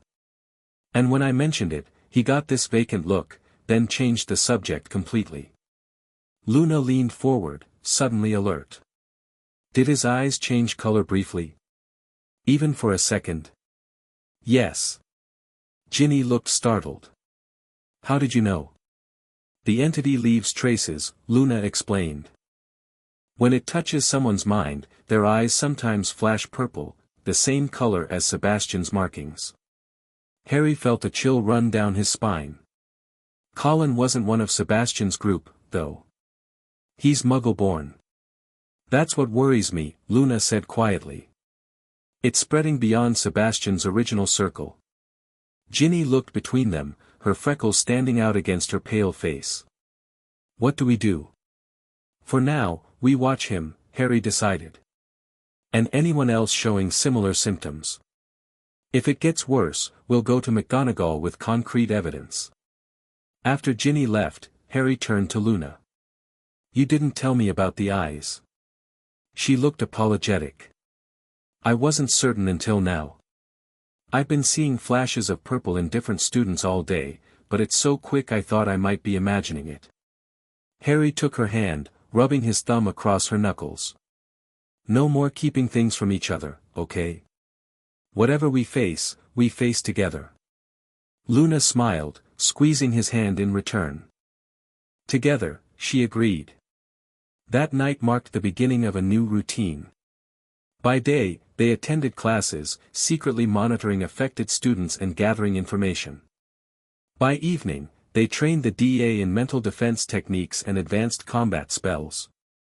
And in stolen moments between, Harry and Luna explored their growing relationship, quiet conversations in hidden corners of the library, walks by the lake, and increasingly passionate kisses in the room of requirement. 2 weeks passed this way, with the list of affected students growing steadily longer. What began as odd behavior in a handful of Slytherins spread to include members of all houses. The symptoms varied: memory gaps, personality changes, periods of blank stillness followed by confusion. Some recovered after a day or two, while others remained in the strange, detached state. "It's selecting," Luna theorized during one of their private research sessions in the library's restricted section. "Testing minds and keeping the ones it can use." Harry looked up from the ancient text he'd been puzzling through, a dense treatise on magical architecture that Hermione had suggested might contain information about Hogwarts foundations. "Use for what, though? That's what I can't figure out." Luna flipped a page in her own book, Magical Entities and Consciousness by Bathilda Bagshot. "Control, most likely. Sebastian wanted to channel its power, but maybe the entity has its own agenda." "Fantastic," Harry muttered. As if Voldemort wasn't enough to worry about. Luna reached across the table, her fingers brushing his. "The DA is getting stronger. Neville mastered the reflecting hex yesterday, and Ginny's mental shield is almost as good as mine now." Harry smiled, taking comfort in her touch. "You're right. We're not helpless this time." The moment was interrupted by the sharp click of heels on stone. They barely had time to close their books before Umbridge rounded the corner, her saccharine smile fixed in place. "Mr. Potter, Miss Lovegood," she simpered. "How interesting to find you here. In the restricted section, no less." Harry kept his expression neutral. "We have permission, Professor." "Educational advisor," Umbridge corrected sweetly. "And from whom did you obtain this permission?" "Professor Flitwick," Luna answered calmly. "We're researching magical architecture for a special project." Umbridge's eyes narrowed. "Indeed? How educational?" She peered at their closed books. "May I see what specific texts you find so fascinating?" Before Harry could react, Luna slid her book across the table. "Ancient magical buildings and their relationship to ley lines. Did you know Hogwarts sits at the intersection of 3 major magical currents? It's why the castle can sustain so many simultaneous enchantments." Umbridge flipped through the book with obvious disappointment at finding nothing objectionable. "And your book, Mr. Potter?" Harry reluctantly showed her the architectural text. "Just supplementary reading. Lots of diagrams of magical foundations." Umbridge's smile never reached her eyes. "How diligent you both are. Though I wonder why such research requires so much privacy." She glanced meaningfully at their hands, which were still touching across the table. Harry felt heat rise in his face but refused to be intimidated. "The restricted section is quiet. Helps us concentrate." "Of course," Umbridge tittered. "Concentration is so important for young minds." She placed Luna's book down with deliberate precision. "Miss Lovegood, I believe your father's publication has recently taken a keen interest in architectural matters as well. The latest issue contained quite detailed speculations about the Ministry's Department of Mysteries, did it not?" Luna didn't flinch. "Daddy writes about many topics of public interest." "Public interest, yes," Umbridge's voice hardened slightly. "Though one wonders where he obtains such specific information. Especially regarding classified areas." Harry felt tension coil in his stomach. This wasn't a chance encounter, Umbridge was fishing for something. "Is sharing architectural information illegal now?" he asked, unable to keep the edge from his voice. Umbridge's gaze snapped to him. "Certainly not, Mr. Potter. Unless, of course, that information was obtained through improper channels." Her attention returned to Luna. "Your father's recent articles have been most provocative. The Ministry takes security breaches very seriously." The threat hung in the air, unmistakable. "If you have concerns about the Quibbler's content, perhaps you should contact the publisher directly," Luna suggested mildly. "Daddy loves getting reader feedback." For an instant, Umbridge's mask slipped, revealing the cold calculation beneath. Then the syrupy smile returned. "Perhaps I shall. In the meantime, do enjoy your research. Though I recommend concluding by curfew. The halls can be unsafe after hours." She walked away, her heels clicking rhythmically on the stone floor. Harry released a breath he hadn't realized he was holding. That wasn't subtle. "She's getting desperate," Luna observed, reopening her book. "The Ministry's position is weakening. 3 more officials were suspended yesterday after Daddy published proof of their connections to dark artifacts traders." Harry stared at her. "You didn't mention that." "I was going to tell you tonight," Luna said, looking slightly apologetic. "Daddy sent me an advance copy. The public edition comes out tomorrow." "Luna, this is serious. Umbridge just practically threatened your father." "I know." For the first time, worry shadowed Luna's face. "Daddy's taking precautions. He's added new wards to the house and printing press." Harry reached for her hand again, squeezing it reassuringly. "Maybe he should hold off publishing for a while. Just until things calm down."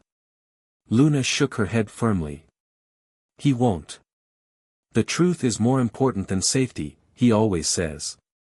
Truth won't matter much if he's arrested. Or worse." That's why his articles are so carefully sourced now. Everything verified, everything documented. Pride colored Luna's voice. The Ministry can't touch him legally. Which is why they're trying to get to him through me. Harry felt a surge of protectiveness. They'll have to go through me first. Luna's smile returned, soft and warm. My knight in slightly rumpled robes. Before Harry could respond, a commotion from the main library interrupted them, raised voices, the scrape of chairs, a crash of falling books. They rushed out of the restricted section to find a small crowd gathered around a fallen student. Colin Creevey lay on the floor, his body rigid, eyes wide and unseeing. Professor McGonagall knelt beside him, wand moving in diagnostic patterns.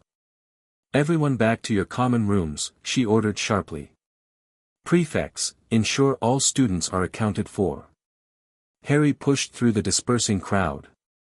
Professor, what happened? McGonagall glanced up, her expression grim. Mr. Creevey appears to have had some kind of seizure, Potter. Madame Pomfrey is on her way. Luna moved closer, peering at Colin with intense focus. His eyes, she whispered to Harry. Look at his eyes.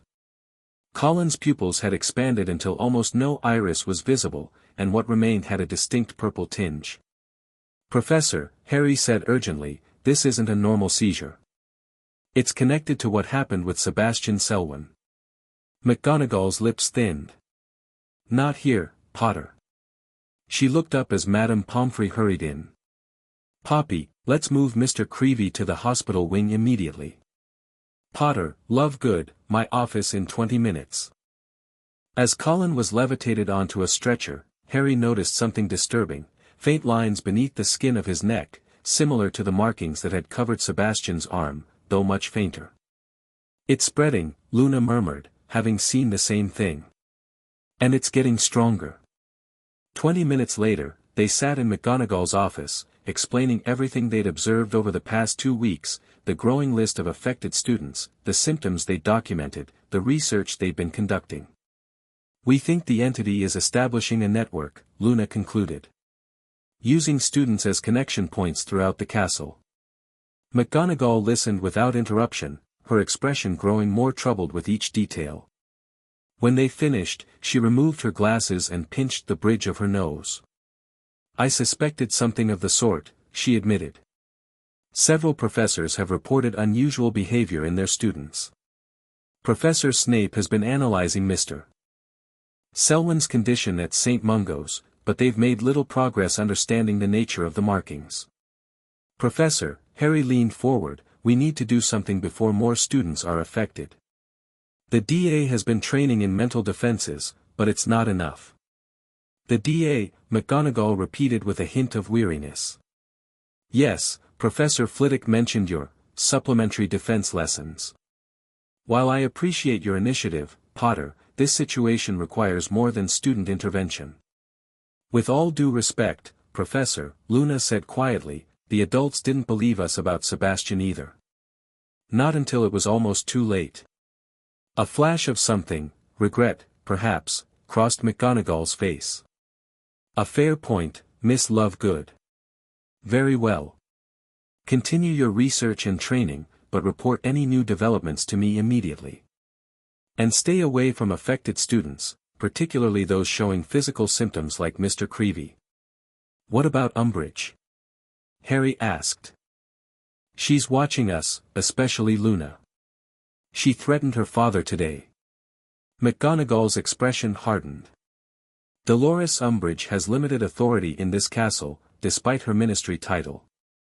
I will speak with the headmaster about her overreach. As they left McGonagall's office, Harry felt marginally better knowing the professors were finally taking the situation seriously. But the image of Colin's purple-tinged eyes and the faint markings on his skin lingered uncomfortably. We need to warn the DA, he said as they walked toward Gryffindor Tower. Everyone needs to master those mental shields as soon as possible. Luna nodded, her usual dreamy expression replaced by focused determination. I'll work with the Ravenclaws tonight. Most of them still struggle with the inward focus. They paused at the point where they would need to separate, Luna to Ravenclaw Tower, Harry to Gryffindor. Despite the urgency of the situation, Harry found himself reluctant to part from her. "Be careful," he said, brushing a strand of hair from her face. "If Umbridge is targeting you." "I'm always careful," Luna assured him.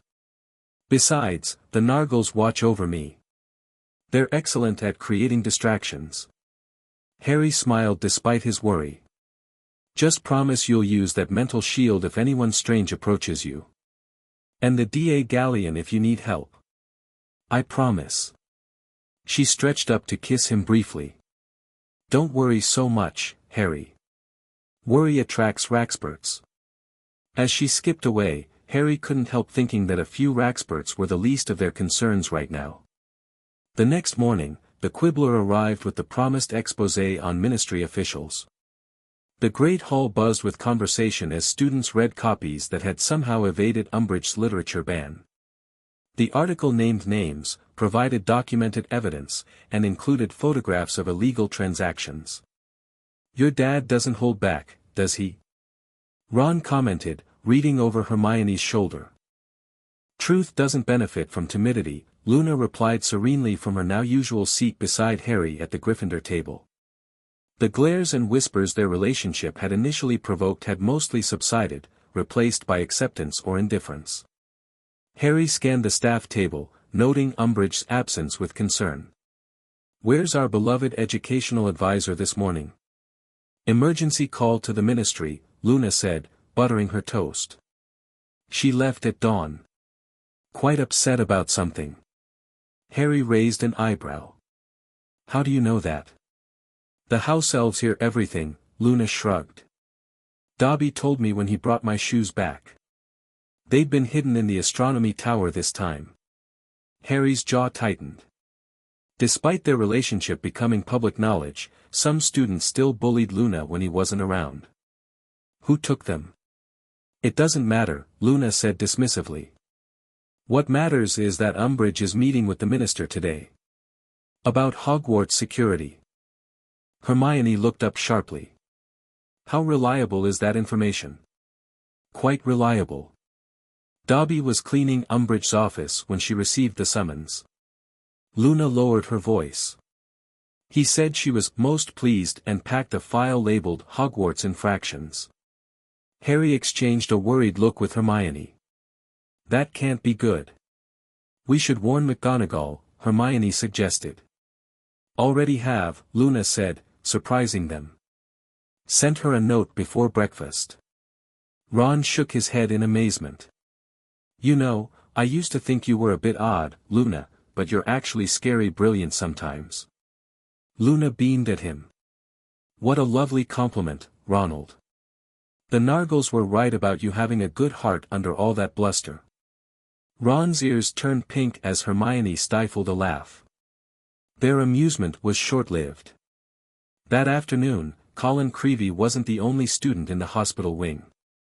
3 more had collapsed, a Hufflepuff 3rd year, a Slytherin 5th year, and a Ravenclaw 7th year. All exhibited the same symptoms: rigid posture, vacant stares, and faint purple markings spreading across their skin. The DA meeting that evening was the largest yet, with several new faces joining after word spread about the illness affecting students. "It's not contagious," Harry assured the nervous group. "Not in the usual way. But it can affect anyone whose mind isn't protected. That's why we're focusing exclusively on mental shields tonight," Hermione added, taking charge of the instruction while Harry and Luna worked with advanced students on more complex protective spells. Halfway through the session, the door to the room of requirement burst open. Everyone froze, wands raised, expecting Umbridge. Instead, Draco Malfoy stumbled in, pale and disheveled. "Potter," he gasped, leaning against the wall for support. "They've taken Crabbe and Goyle into the walls." "Lower your wands," Harry ordered the DA members who were pointing them at Malfoy. He approached cautiously. "What do you mean, into the walls?" Malfoy's typically slicked back hair fell across his forehead, his eyes wide with genuine fear. "We were in the Slytherin common room. They were acting strange all day, staring at nothing, not talking. Then they both stood up at the same time and walked to the wall near the fireplace. He swallowed hard. The wall opened. Not like a door, like it turned to liquid. They walked through and it sealed behind them. Murmurs of disbelief and fear rippled through the room. Did anyone else see this? Hermione demanded. Malfoy nodded jerkily. Pansy and Blaze. But when they tried to tell Snape, they couldn't remember what happened. Like the memory just vanished. Luna stepped forward, studying Malfoy intently. But you remember. Why? Malfoy's hand went unconsciously to his left forearm. I think this protected me somehow. He glanced around the room, then lowered his voice. The dark mark. It's a binding too, isn't it? Maybe it's interfering with whatever's affecting the others. The room fell silent at this indirect confirmation of what many had suspected. Draco Malfoy was a Death Eater. You're marked? Harry asked quietly. A complex emotion crossed Malfoy's face, shame, defiance, fear. Not by choice, Potter. But that's not important right now. Something's happening in the castle, something worse than the Dark Lord's plans. Harry made a quick decision. Everyone under 6th year, return to your dormitories now. Use the mental shields we've practiced. Travel in groups. No one goes anywhere alone. The younger students left reluctantly, casting nervous glances at Malfoy as they passed. Once only the core group remained, Harry turned back to Malfoy. Tell us everything you know about the Pure Order. Malfoy sank into a chair that the room helpfully provided. Sebastian started it last summer. Said he'd discovered ancient magic that would give purebloods an advantage in the coming war, power that neither the Ministry nor the Dark Lord could counter. But you didn't join, Hermione observed. I was all ready. Malfoy gestured vaguely at his arm. One master seemed enough. The markings Sebastian had, Luna interjected. Have you seen them on others? Not until recently. After he was taken to St. Mungo's, everything went quiet for a while. Then about 2 weeks ago, Crabbe and Goyle started acting differently. Cold. Focused. Not like themselves at all. Malfoy laughed hollowly. They've never been brilliant, but they were still, people, you know. Lately they've been like puppets. And the wall they walked through, Harry pressed. Where exactly in the Slytherin common room? East wall, behind the large tapestry of Salazar. Malfoy frowned. But it wasn't a passage or door. The stone literally rippled, like water. Luna exchanged a meaningful look with Harry. The basilisk tunnels. They must connect to all the house common rooms, not just the chamber entrance we know about. But why now? Ginny asked, speaking up for the first time. The chamber's been closed for years. Why is all this happening this term? Luna turned to Harry. The prophecy broke in the Department of Mysteries. Magic that old, that powerful, it would have sent ripples through the magical world. You think the prophecy about me somehow woke up this entity? Harry asked skeptically. Not directly, Luna clarified. But the release of such concentrated magic, combined with the death of Sirius Black at that exact location, a convergence of prophecy, death, and ancient magic. It could have disturbed magical balances throughout Britain. Hermione looked thoughtful. It's not entirely implausible. Magical disturbances have been documented following similar events historically. Great, Harry said grimly. So now I'm responsible for waking up an ancient entity under Hogwarts too. You're not responsible for anything, Luna said firmly. But you might be the key to stopping it. How? Luna hesitated. I've been translating some of the texts we found in the restricted section. They suggest that what's beneath Hogwarts isn't evil exactly, it's protective. A guardian for the magical confluence beneath the castle. Doesn't seem very protective when it's possessing students, Ron pointed out. Because it's confused, Luna explained. Disoriented after centuries of dormancy. It's seeking a focal point, a mind that can help it reconnect with its purpose. Harry felt a chill of recognition.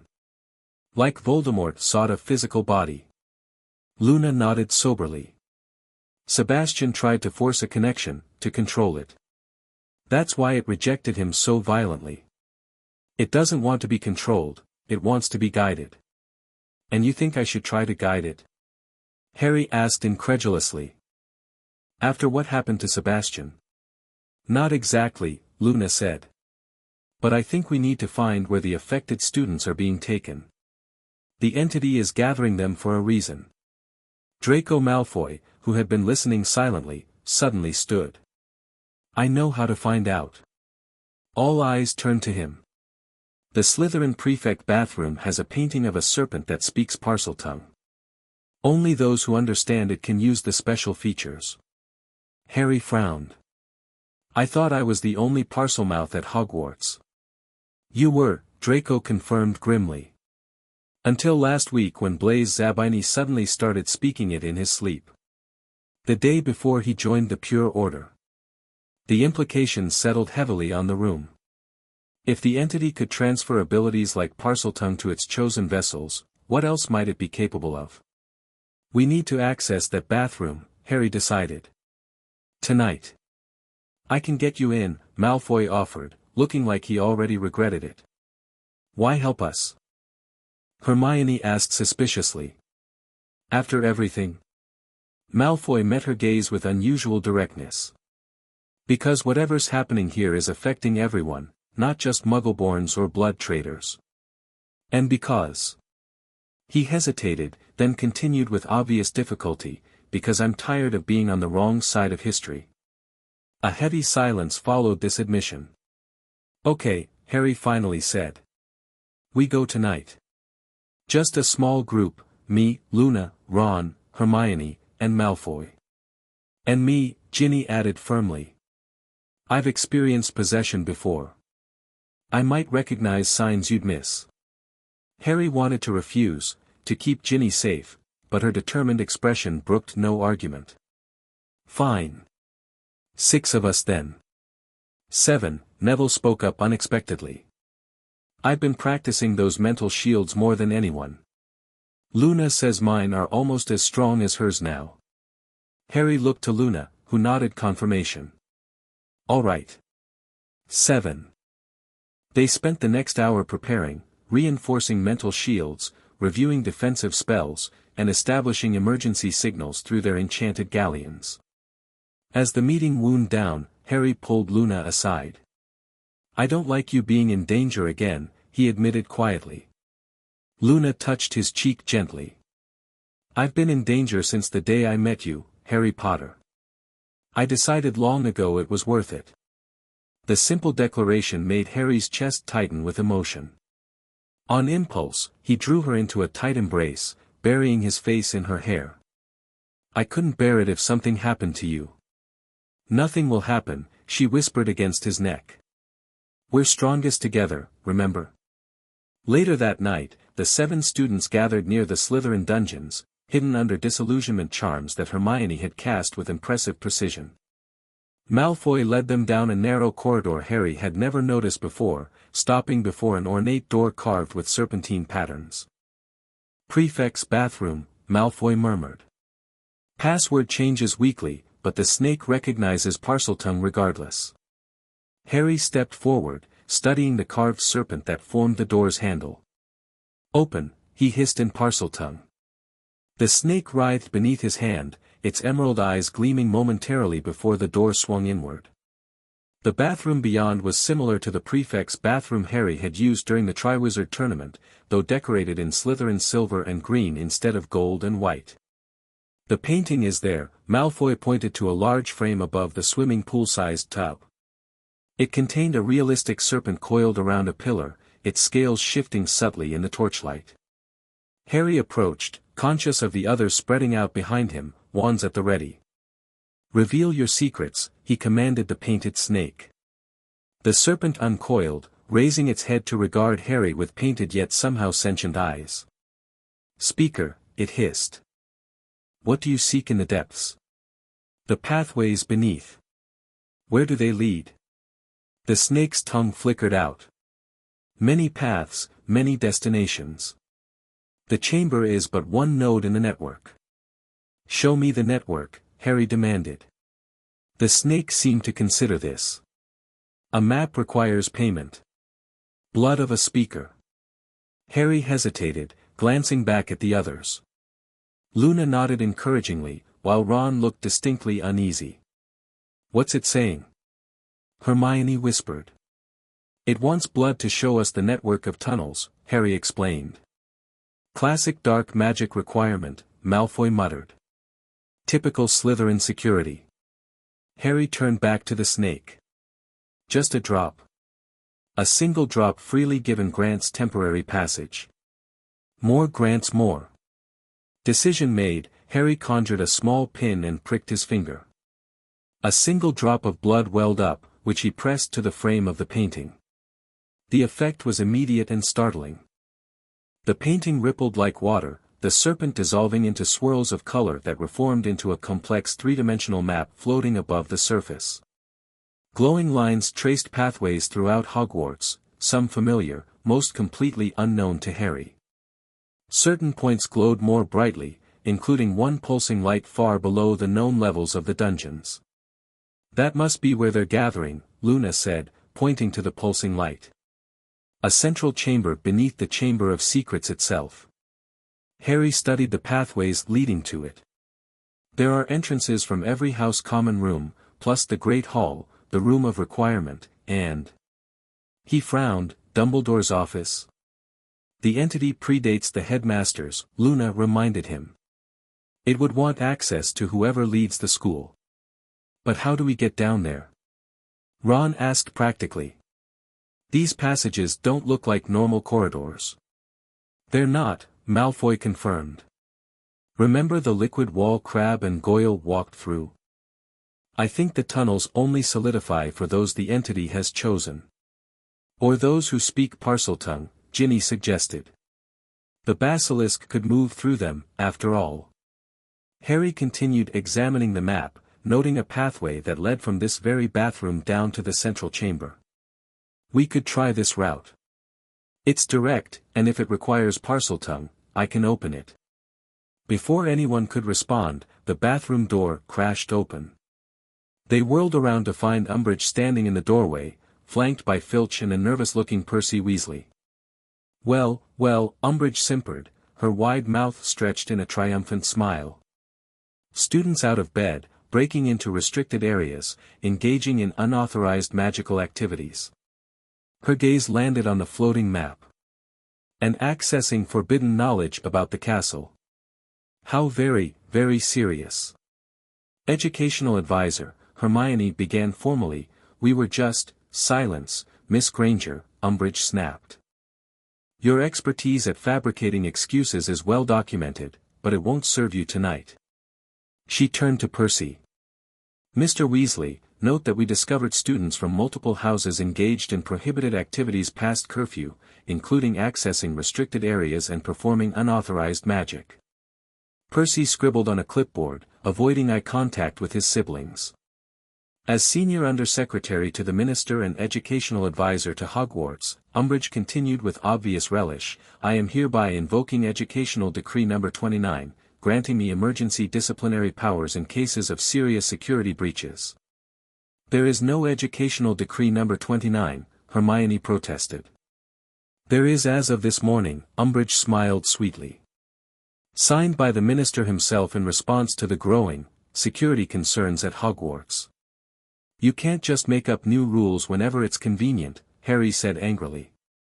"Oh, but I can, Mr. Potter. Particularly when students are clearly engaged in dangerous activities." Umbridge's gaze shifted to Luna. "Miss Lovegood, you are hereby expelled from Hogwarts School of Witchcraft and Wizardry, effective immediately." "What?"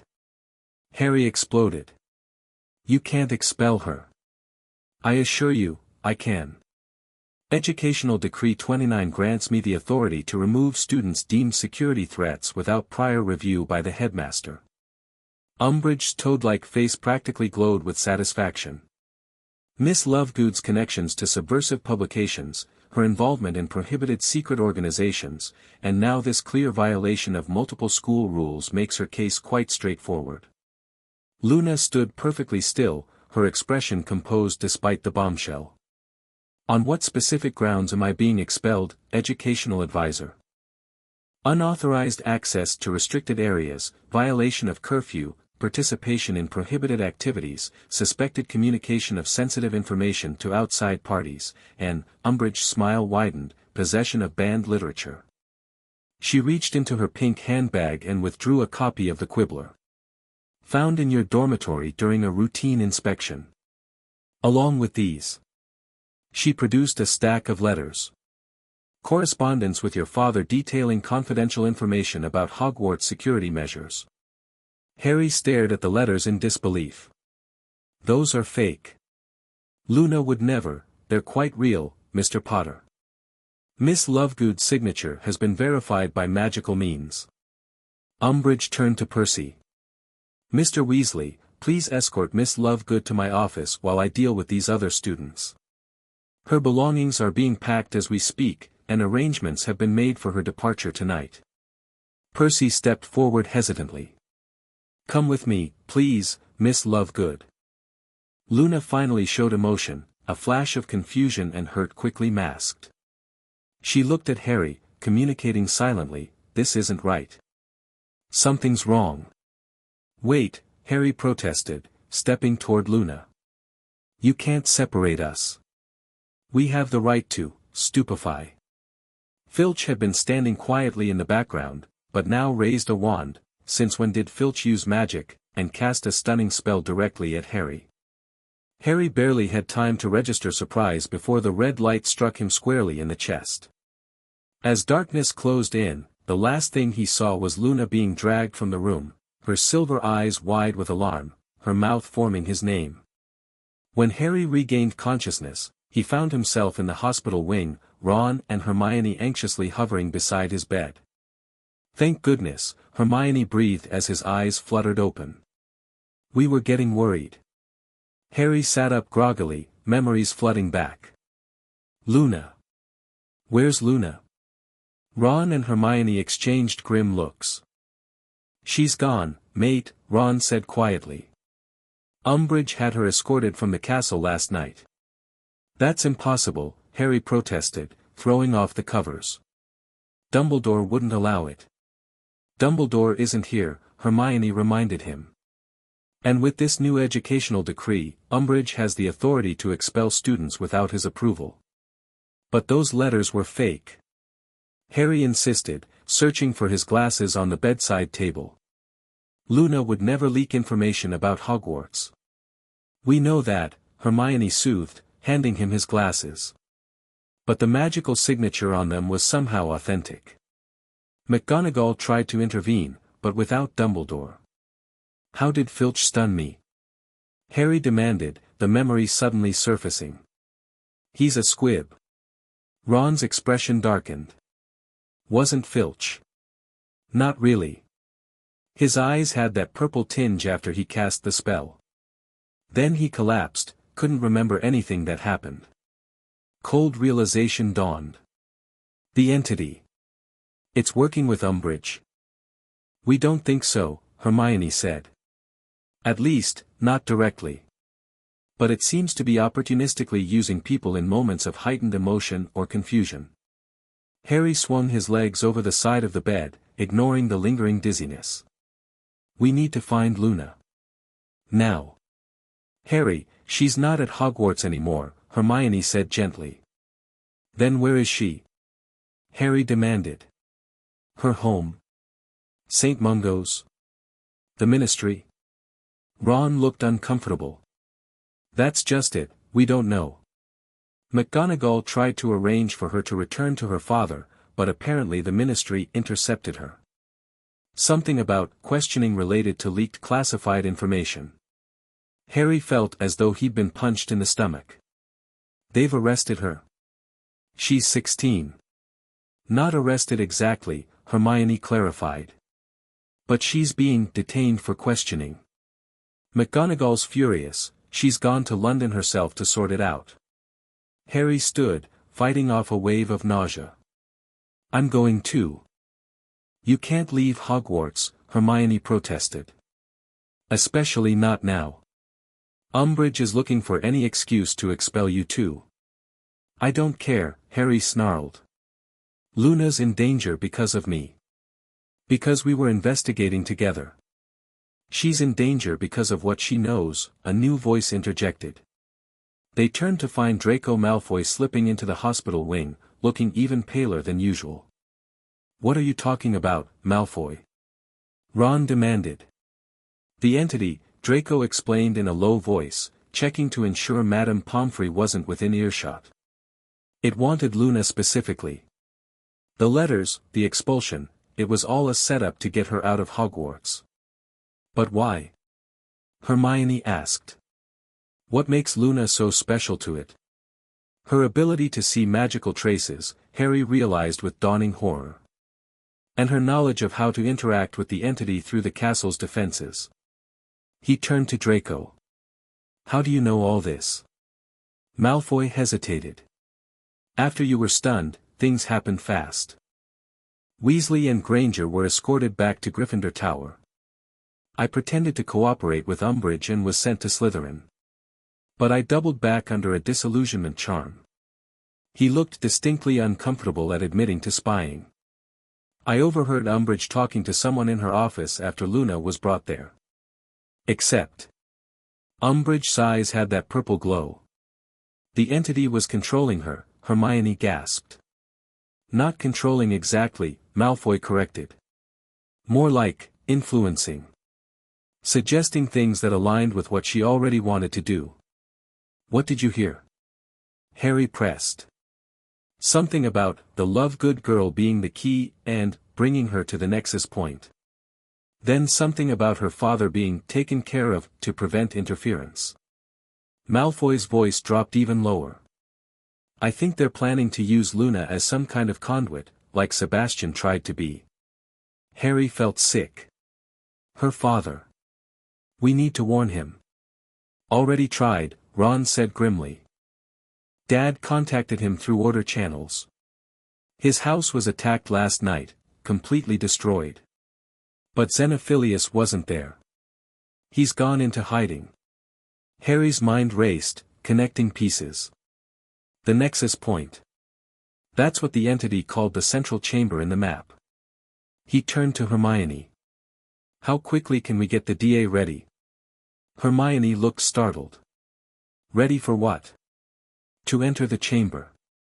To find Luna and stop whatever's happening. Harry's voice brooked no argument. Tonight. Harry, we can't just charge in there, Hermione protested. We don't even know if Luna's been brought back to Hogwarts. She will be, Harry said with certainty. The entity needs her at the nexus point. And the nexus point is under Hogwarts. Malfoy nodded slowly. Potter's right. The whispers I've been hearing among the affected students, something big is happening tonight. The awakening, they keep mentioning. Ron looked between them. Even if you're right, how do we get into these tunnel things? You saw what happened to Crabbe and Goyle, they walked through solid stone. Parseltongue, Harry said firmly. That's why the entity has been giving people the ability to speak it. The tunnels respond to Parseltongue commands. And you think we can just march down there and rescue Luna? Hermione asked skeptically. The entity has been manipulating events for weeks, Harry. It'll be expecting resistance. Not if we use the map we saw, Harry countered. There are multiple entrances. We can split up, approach from different directions. We'd need a distraction, Malfoy mused. Something to draw attention away from the rescue team. The DA can handle that, Ron said, warming to the plan despite his earlier skepticism. Fred and George left me some of their special fireworks. Placed strategically, they could cause enough chaos to keep Umbridge and her cronies busy. And I can try to contact the Order, Hermione added. If this is as serious as we think, we need adult backup. Harry nodded. Good. Malfoy, can you find out exactly when this awakening is supposed to happen? Draco looked uncomfortable but nodded. I can try. Some of the Pure Order members still trust me. Be careful, Harry warned. If they suspect you're working with us. I'm always careful, Potter, Malfoy said dryly. Slytherin, remember. As Malfoy slipped out of the hospital wing, Madame Pomfrey finally noticed Harry was out of bed. Mr. Potter. What do you think you're doing? You need rest after that stunning spell. I feel fine, Harry insisted, though his head still throbbed painfully. Back to bed this instant, Pomfrey ordered. Your friends can return later. Harry reluctantly complied, knowing he needed to regain his strength for what was coming. As Ron and Hermione prepared to leave, he grabbed Hermione's wrist. Contact Neville and Ginny right away, he whispered. Tell them to gather the core DA members in the room of requirement after dinner. And Hermione, he hesitated, then continued with fierce determination, if I can't leave Hogwarts to find Luna, I'll bring her back here instead. Hermione squeezed his hand. We'll find her, Harry. I promise.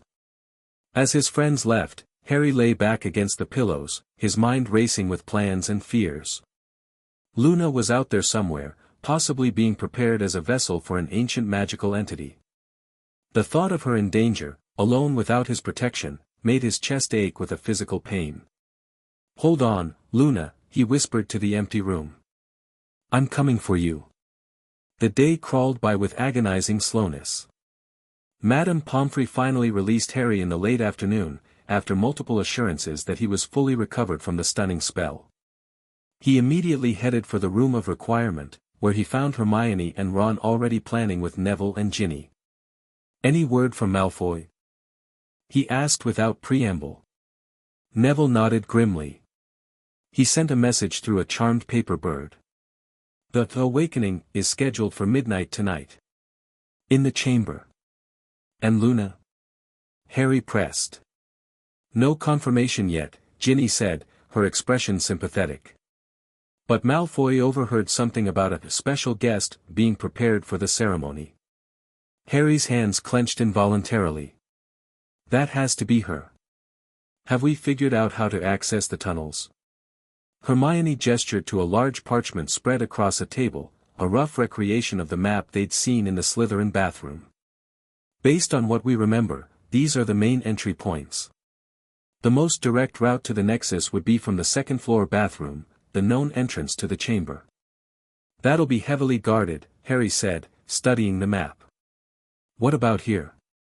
He pointed to a passage that seemed to originate in the room of requirement itself. Can we access that from here? Theoretically, Hermione said cautiously. If we can get the room to reveal it. We've been trying different configurations, Neville explained. So far, no luck. Harry paced the length of the room, thinking hard. The room becomes what we need it to be. We need to be very specific in what we ask for. He approached the wall where the passage should be, placing his hand against it. Closing his eyes, he concentrated intensely. I need access to the ancient tunnels beneath Hogwarts. I need to find Luna. Nothing happened. Maybe it needs Parseltongue. Ron suggested. Harry nodded, pressing his hand more firmly against the wall. Open the path to the ancient chamber, he hissed. A faint tremor ran through the stone beneath his palm, but the wall remained solid. It's responding, he muttered. But not fully. A thought struck him. When Crabbe and Goyle went through the wall, Malfoy said it turned liquid. Maybe. He focused again, this time visualizing the wall becoming permeable, like water. Become the pathway, he commanded in Parseltongue. This time, the effect was dramatic. The stone beneath his hand rippled outward in concentric circles, as if he dropped a pebble into a pond. The solid wall transformed into a shimmering, vertical pool of what looked like quicksilver. You did it. Ginny exclaimed. Harry cautiously touched the liquid surface. His finger passed through with only slight resistance, like pushing through honey. It works. We can get through. We shouldn't all go that way, Hermione cautioned. If it's a trap. I'll go first, Harry said immediately. The rest of you follow the original plan, create distractions throughout the castle, draw attention away from the chamber. You're not going alone, Neville stated firmly. I'm coming with you. So am I, Ginny added. I've been in the chamber before. I know what to expect. Harry wanted to argue but recognized the determination in their faces. Fine. The three of us will go through here. Ron, Hermione, you coordinate the DA and try to contact the Order. The rest of the DA should be arriving soon, Ron checked his watch. We told everyone 8 o'clock. Harry nodded. Let's gear up then. We have 4 hours until midnight. They spent the next hour preparing, distributing the remaining Felix Felici's potion Harry had won in Slughorn's class, practicing defensive spells, and coordinating communication through the enchanted galleons. DA members arrived in small groups, each briefed on their role in the plan. At 8:30, Draco Malfoy slipped into the room, looking harried. It's confirmed, he said without preamble. Lovegood is being held in a preparation chamber adjacent to the main nexus. The Pure Order members are performing some kind of cleansing ritual on her before the midnight ceremony. Harry's blood ran cold. Is she hurt? I don't know, Malfoy admitted. I couldn't get close enough to see. But Potter, he hesitated, there's something else. Sebastian Selwin is back. What? Hermione gasped. He's supposed to be at St. Mungo's. Well, he's not anymore, Malfoy said grimly. He arrived an hour ago, through one of the tunnels. And he's changed. Changed how? Harry demanded. Malfoy's face was uncharacteristically grave. The markings have spread. They cover most of his body now. And his eyes. He swallowed, they're completely purple. No whites, no pupils. Just purple. The entities possessed him, Neville whispered. Or he's become its voice, Ginny suggested. Like Tom Riddle's diary used me. Harry fought down the surge of fear that threatened to overwhelm him. Luna needed him focused, not panicking. Does Sebastian know about our plans? About this entrance? Malfoy shook his head. I don't think so. The Pure Order is focused on preparing the main chamber. Something about aligning the magical flows for the awakening. Then we still have surprise on our side, Harry said firmly. Malfoy, you should stay here. If you're caught helping us. A bit late for self-preservation now, Potter, Malfoy said with a twisted smile. Besides, I know the tunnels better than any of you. I've been mapping them for days. Harry studied him for a moment, then nodded. All right. You're with us then. By 9 o'clock, the plan was set. The DA would create diversions throughout the castle, drawing attention away from the chamber and the tunnels. Harry, Ginny, Neville, and Malfoy would enter through the room of requirement passage, while Ron and Hermione would try to reach McGonagall and the Order. Remember, Harry addressed the assembled DA members one last time, this isn't about fighting unless absolutely necessary. It's about distraction and rescue. Once we have Luna, we send the signal through the galleons, and everyone retreats to predetermined safe points. As the students dispersed to their positions, Harry felt a familiar weight settle in his stomach, the same tension he'd experienced before entering the Department of Mysteries last year. But this time was different. This time, he wasn't rushing headlong into a trap set by Voldemort. He was going in with a plan, with preparation. And this time, failure wasn't an option. Not with Luna's life at stake. At precisely 10 o'clock, the operation began. The first diversions erupted on the 7th floor, a series of Fred and George's wildfire whiz-bangs, enhanced by Seamus's talent for pyrotechnics. Minutes later, reports came through the enchanted galleons of Peeves being enlisted to wreak havoc near the Transfiguration classrooms. By 10:15, Umbridge and Filch were racing between disturbances, completely overwhelmed. "Time to move," Harry told his small team, pocketing his galleon. "The passage should take us directly below the chamber, according to the map." Malfoy nodded, pulling up the hood of his cloak to hide his distinctive blonde hair. "Once we're in the tunnels, follow me. I've memorized the route." "And if we encounter resistance?"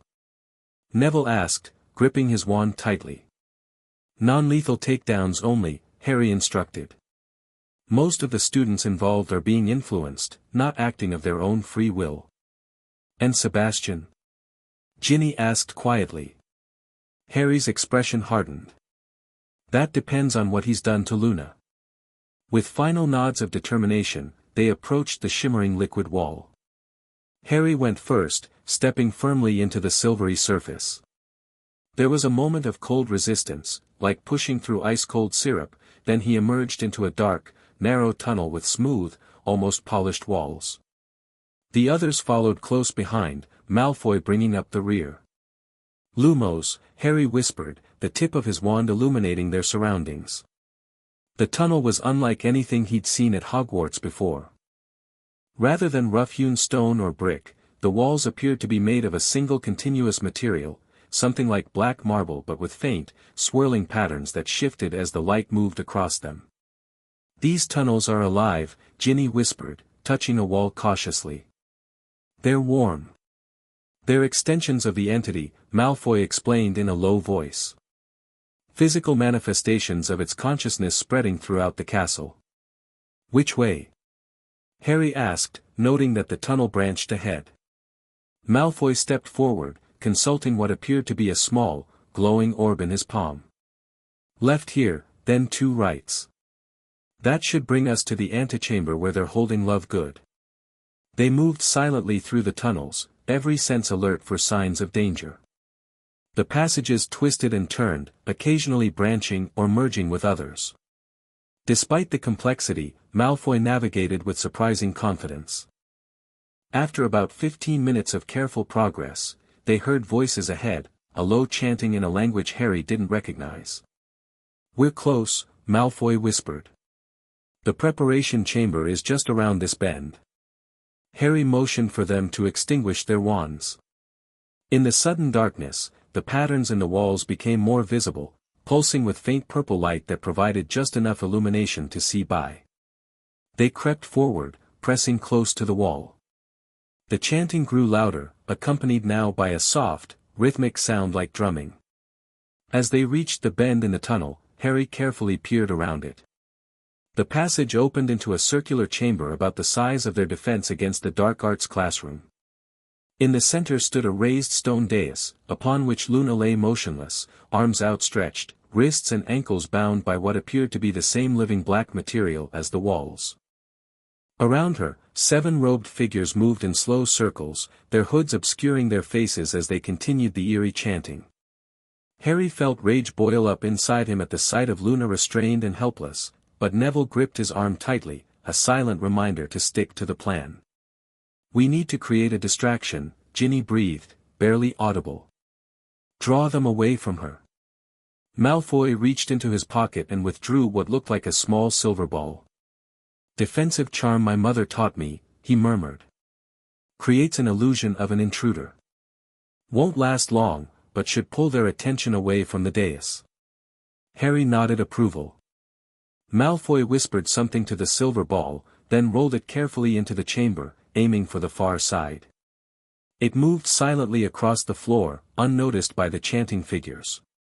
When it reached the opposite wall, it suddenly expanded, forming a misty, human-shaped figure that appeared to be trying to sneak along the perimeter. The effect was instantaneous. One of the robed figures spotted the intruder and shouted an alarm. The chanting stopped as several of the group broke away to investigate, wands drawn. "Now," Harry whispered. While the attention was focused on the illusory intruder, the rescue team slipped into the chamber, staying low and using the ritual objects scattered around the edges as cover. Harry worked his way toward the dais, heart pounding. As he drew closer, he could see Luna more clearly. Her silver eyes were open but unfocused, staring blankly at the ceiling. Faint purple lines traced patterns across her exposed arms and neck, similar to Sebastian's markings but more delicate, like filigree against her pale skin. "Luna," he whispered as he reached the edge of the dais. "Can you hear me?" Her eyes flickered toward his voice, recognition dawning slowly. "Harry?" Her voice was barely audible. "You shouldn't be here. It's a trap. I know. We're getting you out anyway." Harry examined the black bonds securing her limbs. They seemed to grow directly from the stone itself. "How do I release these?" "Parseltongue," Luna murmured. "But Harry, you need to know, Sebastian is, right here," a cold voice interrupted from behind. Harry whirled around to find Sebastian Selwyn standing at the chamber entrance, just as Malfoy had described him, body covered in writhing black markings, eyes glowing solid purple. Behind him stood at least a dozen more robed figures.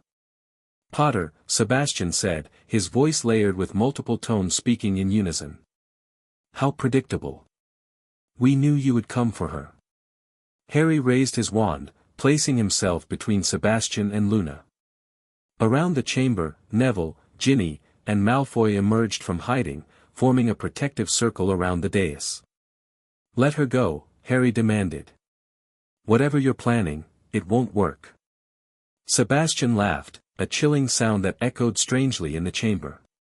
"Won't work? It's already working, Potter." The Lovegood girl's natural affinity for seeing magical traces makes her the perfect conduit. "Better than I could ever be." He stepped forward, the robed figures fanning out behind him. Her mind resists direct control, but her body accepts the markings. A rare combination. "You're using her," Harry snarled. "Like Voldemort used Ginny."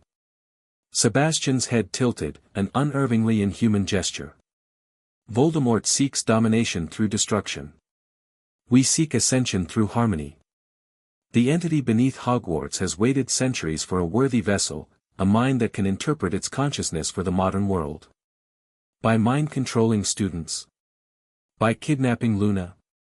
Neville challenged, his wand steady despite the overwhelming odds. "Necessary steps," Sebastian dismissed. "The old balances are failing. The magical world fragments between Ministry bureaucracy and Death Eater chaos. The entity offers a third path, ancient wisdom, pure magical intention, untainted by human politics." "And what happens to Luna in this grand plan?" Harry demanded. Sebastian smiled, an expression made grotesque by the markings that now crawled across his face. "She becomes something more than human. The first of a new magical order, with me as her consort." "She would never agree to that," Harry said fiercely. "She already has," Sebastian replied smoothly. "In her own way. Her curiosity about the entity, her desire to understand it, that's all the invitation it needed." He gestured toward Luna. "Look at her, Potter. The markings have already begun to take root. By midnight, the transformation will be complete." Harry glanced back at Luna, who was watching the exchange with increasing awareness, her eyes clearing as though fighting through a fog. "Harry," she said, "stronger now, it showed me things. Knowledge from before the Founders. It's not evil, it's just, lost. Confused after centuries of sleep. See?" Sebastian spread his arms. "Even now, she defends it. Because she understands what we're trying to accomplish." "What you're trying to accomplish," Luna corrected, struggling against her bonds, "and what it wants may not be the same thing. You're trying to control it, channel it. It doesn't want to be channeled." Uncertainty flickered across Sebastian's face, the first hint that the entity's control wasn't absolute. "You're wrong. We have an agreement. I serve as its voice, you as its mind, together we reshape magical society." "You serve as its puppet," Luna countered. "Harry, he doesn't realize, the entity is using the pure order, not helping them." It's building a network through the students to extend its consciousness throughout the castle. Sebastian's expression contorted with anger. Silence. The awakening proceeds as planned. He turned to the robed figures. Begin the final preparations. Midnight approaches. As the cultists moved to resume their positions, Harry caught Ginny's eye and gave a tiny nod. Immediately, she flicked her wand, sending a stunner at the nearest robed figure while simultaneously dropping a handful of instant darkness powder. Chaos erupted in the chamber. In the sudden blackness, spells flew in all directions. Harry took advantage of the confusion to turn back to Luna. Release, he commanded the bonds in Parseltongue. The black restraints reluctantly withdrew, slithering back into the stone. Luna sat up quickly, reaching for Harry's offered hand. We need to get out of here, he said urgently, pulling her off the dais. Not that way, Luna pointed away from the entrance where they'd come in. There's another tunnel, leads directly to the surface. I saw it in the entity's memories. Harry didn't question her, just gripped her hand tightly and started moving in the direction she indicated. The darkness powder was beginning to dissipate, revealing flashes of the ongoing struggle. Neville was dueling two cultists simultaneously, while Malfoy had dropped another with a well-placed bodybind curse. Ginny! Harry called. Fall back. This way. Ginny acknowledged with a quick nod, sending one more stunning spell before retreating toward them. Neville followed, maintaining a shield charm as he backed away. Malfoy! Harry shouted. Come on!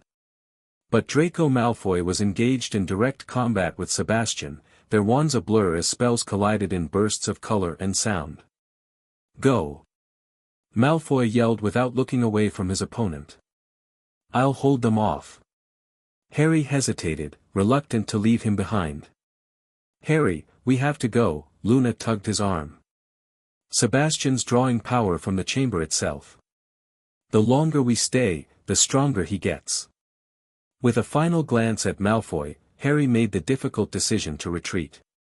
He, Luna, Neville, and Ginny rushed toward the secondary tunnel Luna had identified, ducking spells as they went. You won't escape.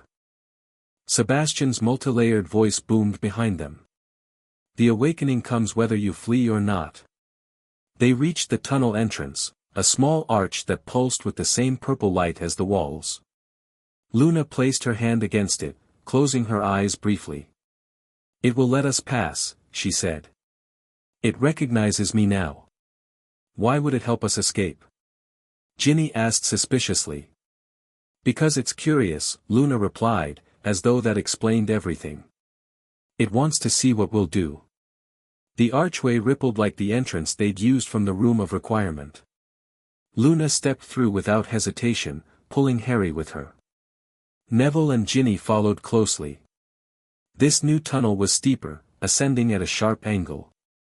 They climbed quickly, the sounds of battle fading behind them. What happened after Umbridge took you? Harry asked as they hurried upward. They drugged me, Luna explained, her voice remarkably steady. Some kind of potion that made it hard to resist. Then Sebastian came, though I didn't know it was him at first, he looked so different now. He brought me into the tunnels, said I was going to help bring balance to the magical world. And the markings? Harry nodded toward the purple lines visible on her skin. Luna glanced down at them. Preparation for the ritual. They let the entity connect with me, share knowledge. A strange expression crossed her face. It showed me things, Harry. The founding of Hogwarts, the original pact with the entity, how it all went wrong. Wrong how? Neville asked from behind them. The founders intended to create a symbiotic relationship, the entity would strengthen the castle's magic, and in return, it would share in the magical learning and growth of generations of students. Luna's voice took on a distant quality, as if reciting remembered knowledge. But Salazar Slytherin wanted more. He tried to bind the entity, use it as a weapon in his feud with the other founders. That's why he built the Chamber of Secrets, not just to house the basilisk, but to create a focal point for controlling the entity. So the entity isn't evil? Ginny asked skeptically. It's just been misunderstood for centuries. Not misunderstood, Luna corrected. Wounded. Divided. Part of its consciousness was bound by Slytherin's magic, while the rest remained integrated with the castle. The bound portion grew resentful, angry. That's what Sebastian connected with, the wounded, angry fragment. And that's what's been influencing students. Harry guessed. Luna nodded. Building a network of minds to extend its reach, trying to reunite with its other half. The awakening isn't about domination, it's about becoming whole again. Which would be great if it wasn't mind controlling people to do it, Neville pointed out dryly. I'm not defending its methods, Luna said. Just explaining its motivation. The tunnel began to level out, and ahead they could see what appeared to be a dead end. Now what? Ginny asked, looking around for a hidden exit. Luna approached the wall, studying it thoughtfully. It's a barrier, not an exit. We need to, she broke off suddenly, her body going rigid. Luna. Harry moved to her side immediately. What's wrong? Her eyes fluttered closed, then opened again, but now they glowed with the same purple light as Sebastian's. The midnight hour approaches, she said, her voice taking on the same multilayered quality. The awakening cannot be stopped. Harry grabbed her shoulders. Luna. Fight it.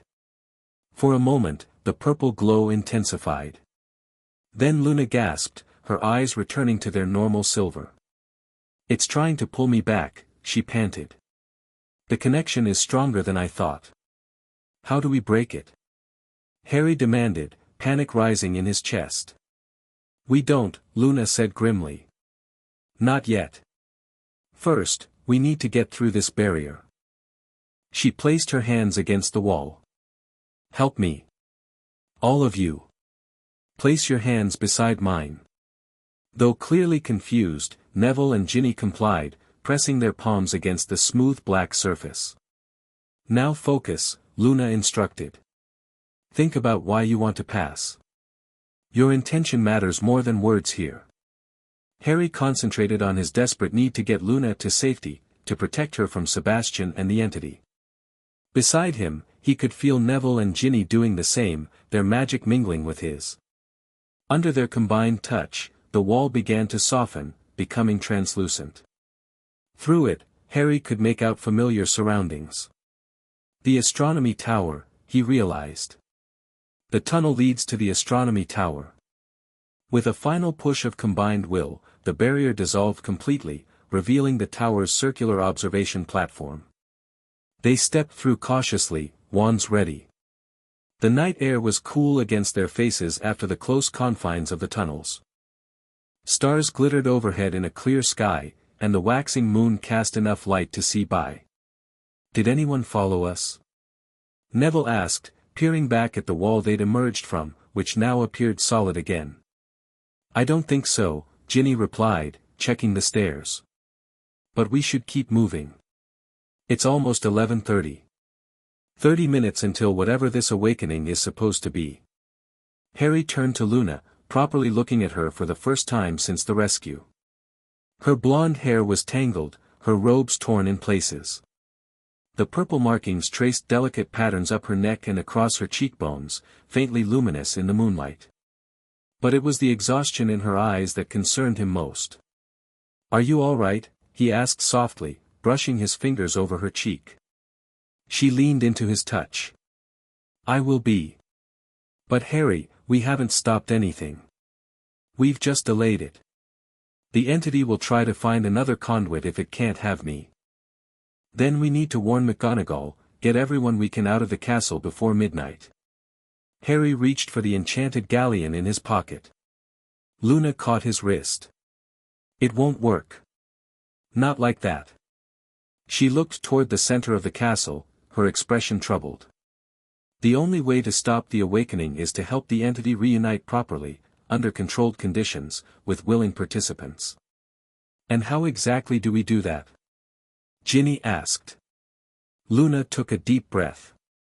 We need to go to the heart of Hogwarts. The headmaster's office. That's where the other half of the entity resides, in the school's central magical nexus. Harry stared at her. You want us to go from one danger to another? Luna, you can barely stand. If we don't, she said with quiet certainty, what happens at midnight will damage Hogwarts forever. The forced awakening Sebastian is attempting will tear apart the castle's magical foundations. The weight of her words hung in the night air. Harry looked at Neville and Ginny, seeing his own conflict reflected in their faces.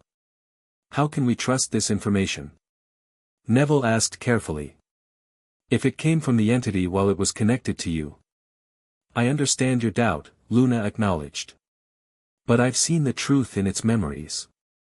This isn't just about Sebastian or the Pure Order anymore. It's about Hogwarts itself. Harry studied her face, searching for any sign of continuing influence. But all he saw was Luna, tired, determined, and utterly sincere. Okay, he decided. We go to Dumbledore's office. But at the first sign that this is a trap, we get out, Luna finished for him. I promise. They moved quickly down the astronomy tower stairs, checking the Marauder's map Harry had fortunately brought along. Most of the castle was in chaos, with teachers and prefects chasing peeves and dealing with the various diversions the DA had created. Umbridge is in the entrance hall, Harry noted, tracking the tiny labeled dot. With Dumbledore? When did he get back? That's not Dumbledore, Luna said with certainty. The entity can create convincing illusions when it needs to. It's probably trying to distract Umbridge from what's happening below.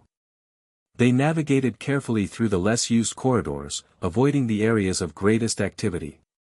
As they approached the corridor leading to the headmaster's office, Harry checked the map again. It's clear, he confirmed. But the gargoyle might not let us pass without the password.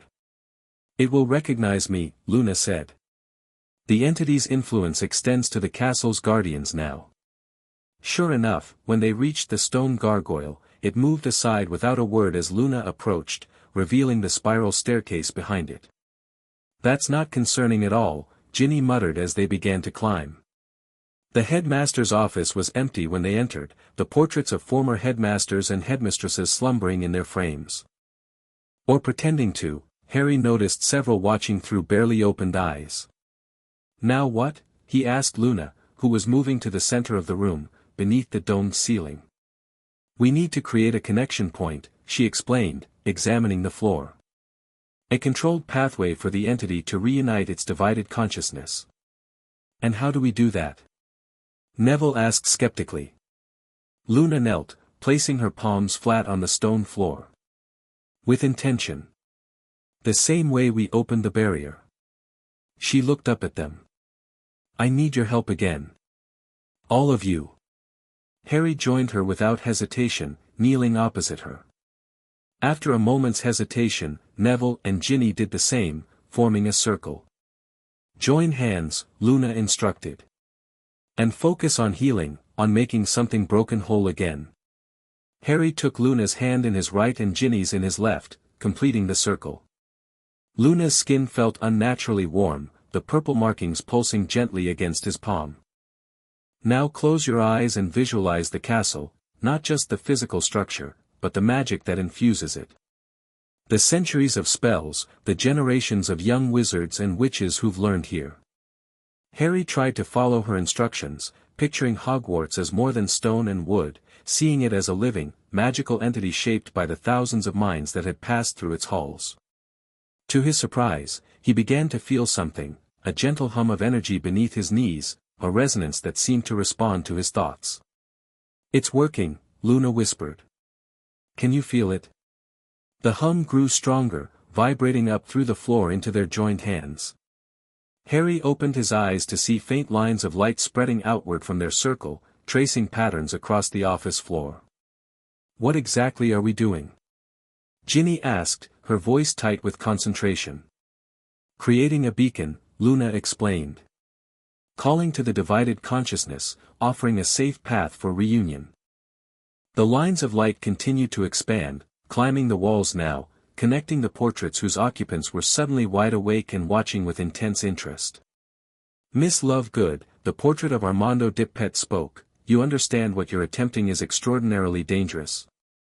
"Yes, headmaster," Luna replied without breaking her concentration. "But the alternative is worse." "Indeed," Dumbledore's portrait agreed, his painted eyes twinkling. "Though I wonder if you fully comprehend what reunion will mean for you personally." Harry glanced sharply at Luna. "What's he talking about? What happens to you if this works?" Luna's expression was serene despite the increasing power flowing through their circle. "The markings will fade. The connection will dissolve." "But?" Harry pressed, sensing she wasn't telling him everything. "But the knowledge it shared with me will remain," she admitted. "Including how to communicate with it in the future. I'll be a liaison, of sorts." A permanent connection, Harry realized with alarm. "Luna, it's already done, Harry," she said gently. "From the moment Sebastian began the ritual. This way, at least, it happens on our terms, not his." Before Harry could argue further, a tremor ran through the castle, subtle but unmistakable. The floor beneath them shifted, the light patterns momentarily disrupting before reforming more intensely. "What was that?" Neville gasped. "Sebastian," Luna said grimly. "He's beginning the forced awakening early." The tremor came again, stronger this time. Somewhere far below, Harry could sense a building pressure, like a storm about to break. "We need to hurry," Luna urged. "The entity is fighting itself, the bound portion trying to break free violently, the integrated portion trying to maintain balance." She closed her eyes again, her grip on Harry's hand tightening painfully.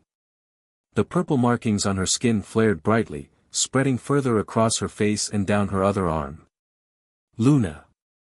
Harry cried in alarm. "It's okay," she assured him through gritted teeth. "This is supposed to happen. The markings are conduits, they're carrying the entity's divided consciousness, helping it find the path we've created." The light patterns now covered every surface of the office, pulsing in rhythm with Luna's markings. The portraits were speaking rapidly to each other in languages Harry didn't recognize, ancient forms of communication passing between the former heads of Hogwarts. Another tremor shook the room, this one violent enough to knock books from shelves and send Dumbledore's delicate silver instruments crashing to the floor. "We're running out of time," Luna gasped, her voice strained. "The entity is fighting Sebastian's control, but he's channeling too much power. If the forced awakening completes before our beacon works," she didn't need to finish the thought. Harry could feel the wrongness building beneath them, like a wound festering, a corruption spreading through the castle's magical foundations. "What can we do to strengthen our connection?" he asked desperately. Luna's eyes met his, silver pools ringed with purple fire. "More power. More intent. More." She hesitated, then said simply, "More love." Understanding dawned. Harry leaned forward across their circle, still maintaining his grip on the other's hands. Luna met him halfway, their lips connecting in a kiss that felt like completing a circuit. Energy surged between them, through them, the light patterns flaring blindingly bright. The office disappeared around them as Harry felt himself falling into a vastness he couldn't comprehend, an ancient consciousness that expanded beyond the physical confines of the castle, beyond time itself. Images flashed through his mind, the founders raising the first stones of Hogwarts, the entity awakening to their call, the pact forged in mutual need, Slytherin's betrayal and the painful division that followed.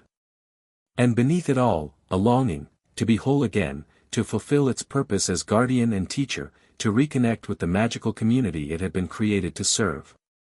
Then, with shocking abruptness, Harry was back in the headmaster's office, gasping for breath. The kiss had broken, but he and Luna remained connected by more than their clasped hands, a bond of shared experience, of having touched something far beyond ordinary magic. The tremors had stopped. The castle was still. The light patterns continued to pulse gently, but with a steady, harmonious rhythm rather than the frantic energy of moments before. Did it work? Neville asked, breaking the silence. Luna nodded, her expression one of profound relief. Yes. The entity is reuniting properly. The forced awakening has been neutralized.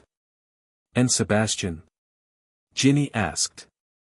I don't know, Luna admitted. The connection was severed when the entity began to reunite. He's either been rejected completely or what? Harry prompted. Or absorbed, Luna finished quietly. Becoming part of the entity itself. The implications of that were too disturbing to contemplate immediately. Harry focused instead on Luna, relieved to see the purple markings already fading from her skin, receding like a tide withdrawing from shore. Are you okay? He asked, reaching to brush a strand of hair from her face. She leaned into his touch, smiling tiredly. I will be. It's a lot to process. The office door suddenly burst open behind them. They whirled around, wands raising instinctively, to find Professor McGonagall standing in the doorway, wand drawn, looking battle-ready. Behind her stood Ron and Hermione, their expressions shifting from alarm to relief at the sight of their friends. Potter. Lovegood. McGonagall exclaimed. What in Merlin's name have you done? Harry and Luna exchanged glances, neither quite sure how to explain the events of the past hour. Saved Hogwarts, I think, Harry offered tentatively. McGonagall surveyed the glowing patterns that still traced the office, her expression a complex mix of alarm, confusion, and reluctant admiration. I suspected as much when the castle stopped shaking. Though I must say, your methods remain as unorthodox as ever. Professor, Hermione stepped forward anxiously, what's happening in the rest of the castle? Are students safe? Thanks to your DA's remarkably effective diversions, most students were well away from the affected areas when the tremors began, McGonagall informed them. Though I must say, Mr. Finnegan's enthusiasm with those fireworks nearly cost us the charms corridor. And Umbridge? Harry asked. McGonagall's expression turned grim. Found unconscious near the entrance to the chamber. Along with several students wearing robes similar to Death Eater attire, though with different insignia. The Pure Order, Neville explained. Yes, well, whatever they call themselves, they're currently in ministry custody. As is educational advisor Umbridge, though I suspect her diplomatic immunity will prevent any serious consequences. Luna swayed slightly on her feet, exhaustion finally catching up with her. Harry immediately moved to support her, arm around her waist. She needs rest, he told McGonagall. The entity used her as a conduit. She's been through a lot. McGonagall nodded briskly. Hospital wing for all of you.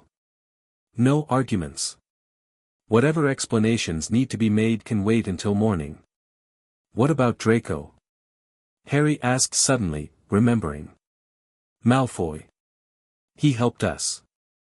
He stayed behind to fight Sebastian. Mr. Malfoy was found unconscious in one of the tunnels beneath the castle, McGonagall said, her expression softening slightly. Injured but alive. He's already in Madame Pomfrey's care. Relief flooded through Harry. Whatever his history with Malfoy, the Slytherin had proven himself tonight. As they made their way to the hospital wing, supported by their friends, Luna leaned close to Harry's ear. It's not over, she whispered. The entity is whole again, but it's still awakening. Still adapting to modern Hogwarts. Is that dangerous?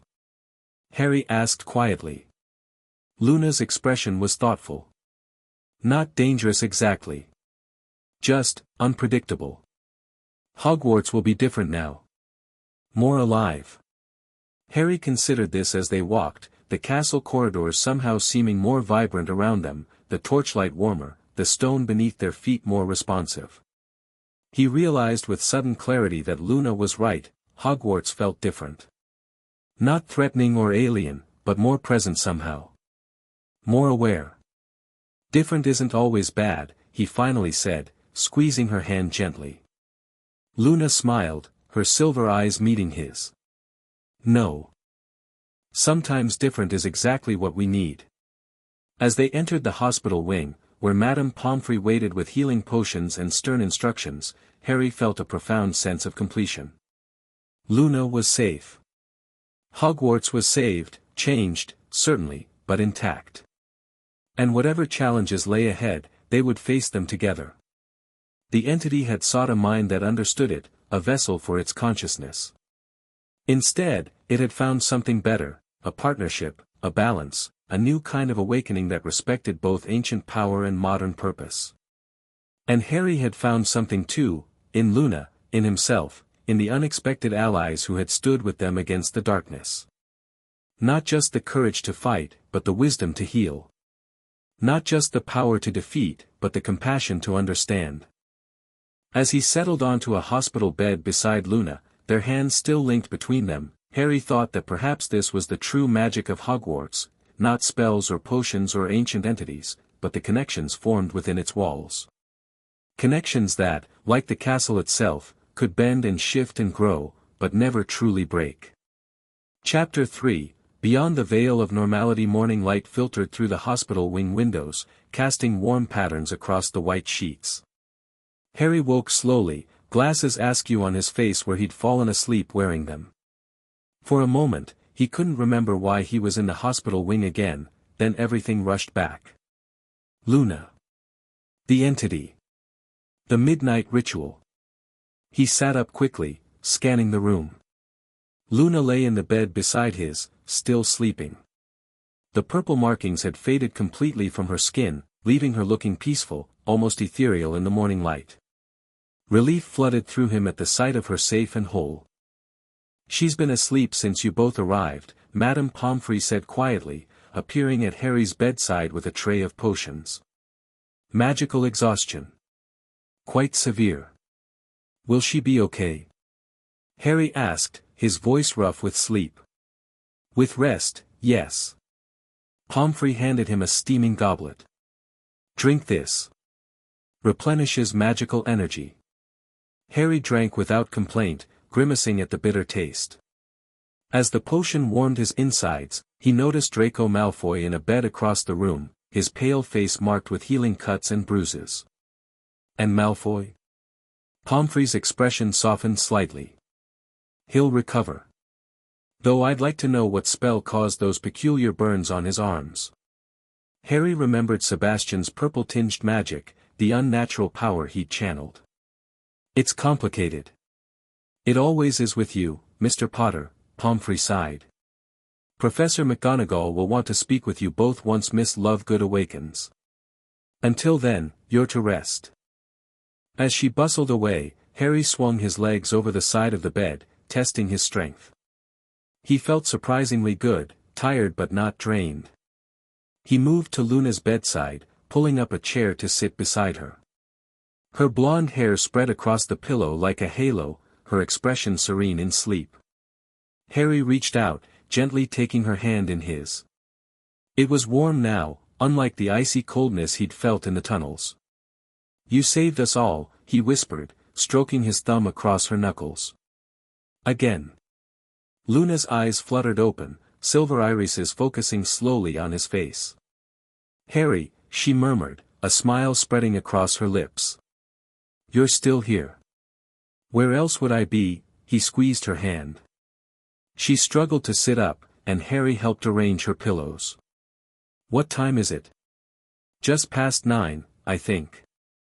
"We've been asleep for hours." Luna nodded, looking around the hospital wing with unusual alertness. "The castle feels different. Can you feel it?" Harry paused, extending his awareness beyond the room. She was right, there was a subtle change in the atmosphere, a humming energy that seemed to flow through the very stones of Hogwarts. "It's more awake," he ventured. "Yes. The entity has reintegrated with the castle's magic. It's still adjusting, learning to be whole again." Luna's voice took on that distant quality he'd heard in the headmaster's office. "It's grateful to us. You can still sense it?" Harry asked, concerned. Luna nodded. "Not like before, not direct communication. More like awareness. I can feel its presence in the castle." Before Harry could respond, the hospital wing doors opened to admit Professor McGonagall, accompanied by a grim-faced Kingsley Shacklebolt. "Potter, Miss Lovegood," McGonagall greeted them. "I'm glad to see you both recovering. This is Auror Shacklebolt, here in his official capacity." Harry nodded a greeting to Kingsley, who returned it with a subtle wink that McGonagall couldn't see. "I need your statements regarding last night's events," Kingsley said formally. "Particularly concerning the activities of the student group calling themselves the Pure Order and the involvement of Dolores Umbridge." "Umbridge kidnapped Luna," Harry said immediately. "Used forged evidence to expel her, then handed her over to Sebastian Selwyn's cult." "That's a serious accusation, Potter," McGonagall cautioned. "It's true," Luna confirmed calmly. "Though I believe she was being influenced by the entity during some of it. It was using her existing prejudices and ambitions to further its goals." Kingsley conjured a chair, sitting beside them. "Start from the beginning. What exactly happened after your expulsion, Miss Lovegood?" Luna recounted her experience, the drugging, the ritual preparation, the entity's attempt to use her as a conduit for its awakening. Harry then explained the rescue mission and their eventual solution in the headmaster's office. "So this entity," Kingsley clarified, "is now fully integrated with Hogwarts itself?" "Yes," Luna said simply. "As it was always meant to be, before Salazar Slytherin tried to harness its power separately."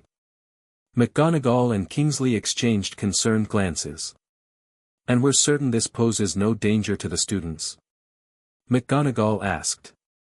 "It's not dangerous," Luna assured her. "It's the castle's guardian.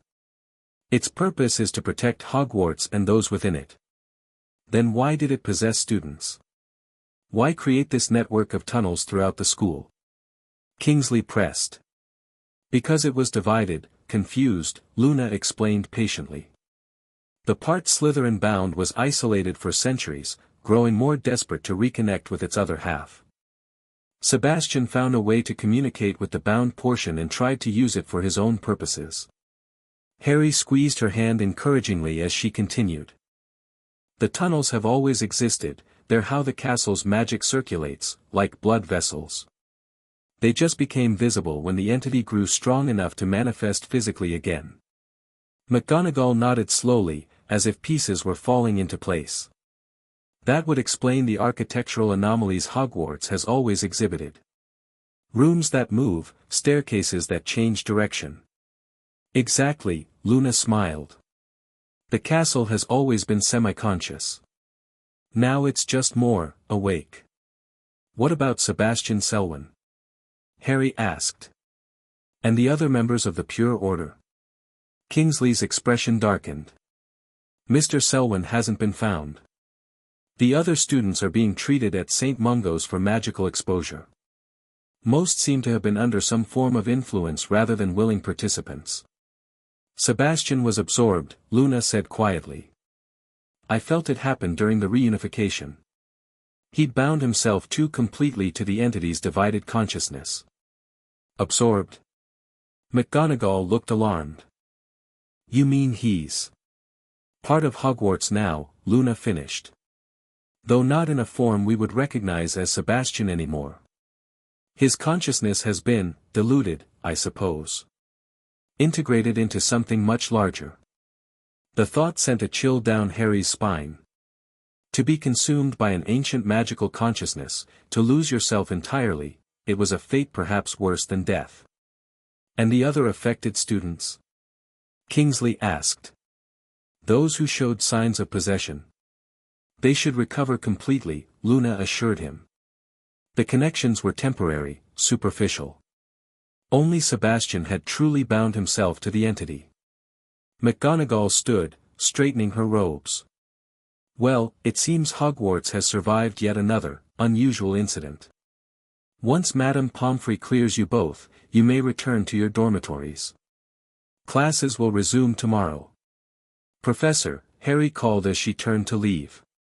"What about Umbridge?" McGonagall's lips thinned.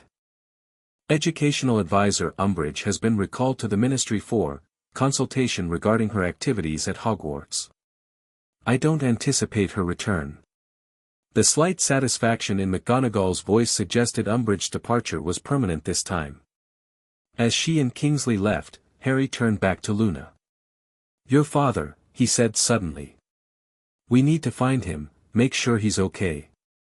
Luna's serene expression faltered. I've been thinking about him too. If the Ministry targeted him. Kingsley will help, Harry assured her. And the Order. We'll find him. She nodded, though worry still clouded her eyes. I hope so. He doesn't always make the best decisions when he's frightened. Madame Pomfrey approached with another round of potions. One more dose, Miss Lovegood, and you should be fit to leave.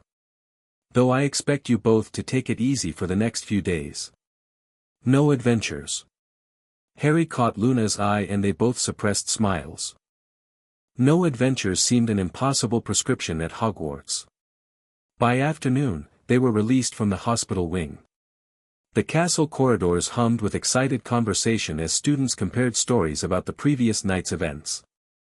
Wild theories circulated, everything from Death Eater attacks to experimental charms gone wrong.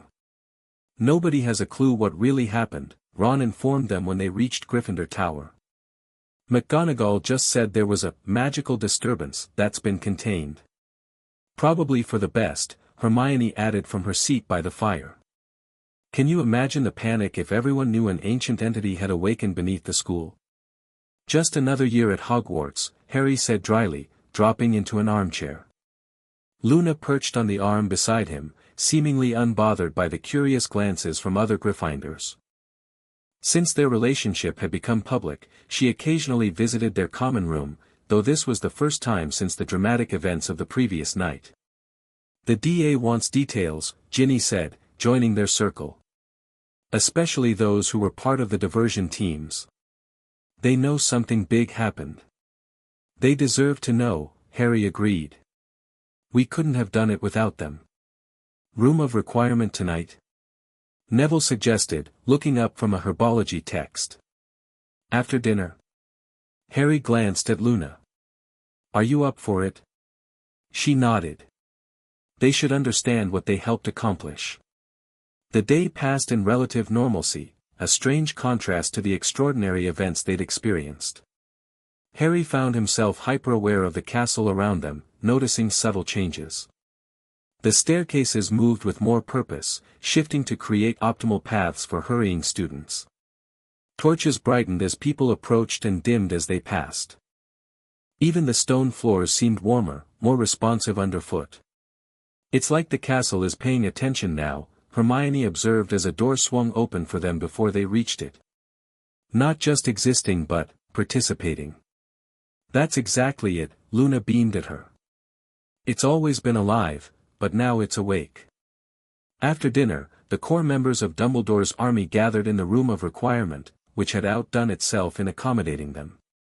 The space was perfect, comfortable yet focused, with a large central area for discussion and soft seating arranged in a circle. Did the room just understand what we needed without us specifying? Ron whispered to Harry. I think it's always been trying to, Harry replied. Now it's just better at it. Once everyone had settled, Harry and Luna took turns explaining the truth behind the strange occurrences of the past weeks, the entity beneath Hogwarts, Sebastian's pure order, the tunnels, and finally, the midnight ritual that had reunited the castle's divided consciousness. So Hogwarts is sentient now? Seamus asked skeptically when they finished. It always has been, Luna corrected gently. It's just more, present now. More able to express its nature. Is that safe? Padma Patil voiced what many were clearly thinking. Having a conscious castle? Safer than before, Harry assured them. Hogwarts was built to protect magical education. That's still its purpose. You'll notice it already, Luna added. Passages opening when you're late to class. Rooms adjusting their temperature to be comfortable.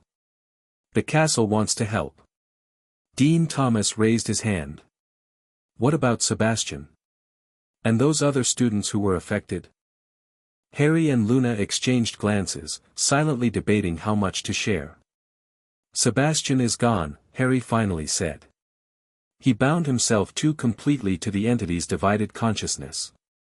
When it reunited, he became part of it, Luna finished quietly. The others will recover. They weren't as deeply connected. A somber silence followed this revelation. What about you, Luna? Ginny asked gently. You had those markings too. Luna smiled reassuringly. I'm fine. My connection was different, not an attempt to control, but to understand. The markings have faded completely. Though she still has a link to the castle, Harry added. She can sense things the rest of us can't. Like what?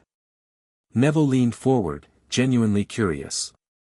Luna tilted her head, considering. Like how the room created this specific space without us asking. Or how the Ravenclaw common room riddles have become more personal, tailored to each student. Little adjustments, meant to help us learn and grow. The DA members exchanged looks, some wary, others intrigued. Think of it as having a new ally, Harry suggested. One that's been here all along, just, sleeping. As the meeting wound down, Harry reminded everyone to stay vigilant. Voldemort's still out there. The Ministry's still in denial. What happened with the entity was separate from that fight, but the war is coming regardless. The group dispersed slowly, many lingering to ask Luna more questions about her experience. Harry watched with pride as she patiently explained complex magical concepts in her uniquely straightforward way, without a trace of condescension. When only their closest friends remained, Hermione brought up the question Harry had been avoiding. What about your father, Luna? Any word? Luna's smile faltered. Nothing yet. The Order is searching, but he'll turn up, Ron said confidently. Blokes who believe in Crumplehorn Snorkax are surprisingly good at hiding. Luna laughed, genuine amusement replacing her worry momentarily. That's true. Daddy is resourceful. Kingsley promised to check Ministry records discreetly, Harry added. If they have him in custody somewhere, we'll find out. As they left the room of requirement, Harry kept his arm around Luna's shoulders, offering silent support. The weight of her father's unknown status clearly weighed on her, despite her outward calm. Stay with me a bit, she asked as they reached the point where they would normally separate, Harry to Gryffindor Tower, Luna to Ravenclaw. I don't feel like being alone just yet. They found themselves wandering toward the astronomy tower, drawn to its peaceful isolation. The night sky spread above them, stars brilliant in the clear winter air. I keep thinking about Sebastian, Luna said after they'd stood in comfortable silence for a while. About choices and consequences. Harry leaned against the parapet beside her. You think he knew what would happen? That he'd be absorbed? I think he wanted transformation, Luna mused. Just not the kind he got. He wanted power, control. Instead, he became part of something he couldn't control at all. A fitting end, maybe. Luna turned to look at him, her silver eyes reflecting starlight. Is it an end, though? His consciousness still exists, just, diluted, distributed throughout the castle. Sometimes I think I can feel echoes of him when I touch certain walls. Harry felt a chill that had nothing to do with the winter air. That's unsettling. It's neither good nor bad, Luna shrugged. Just another form of existence. Like becoming a ghost, but less defined. They fell silent again, looking out over the grounds.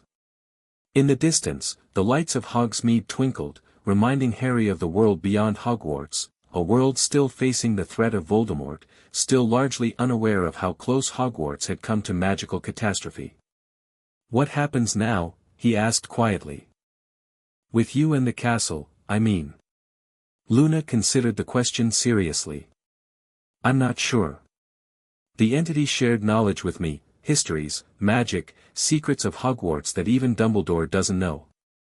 But the direct connection is gone. She touched her arm where the markings had been. I'm just more attuned now.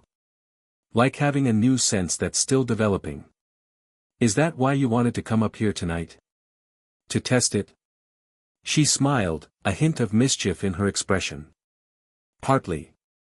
The astronomy tower has always been a place of power in the castle. A junction point for magical currents. She gestured to the stone beneath their feet. Can you feel it? Harry concentrated, trying to sense what Luna perceived so naturally. At first, nothing.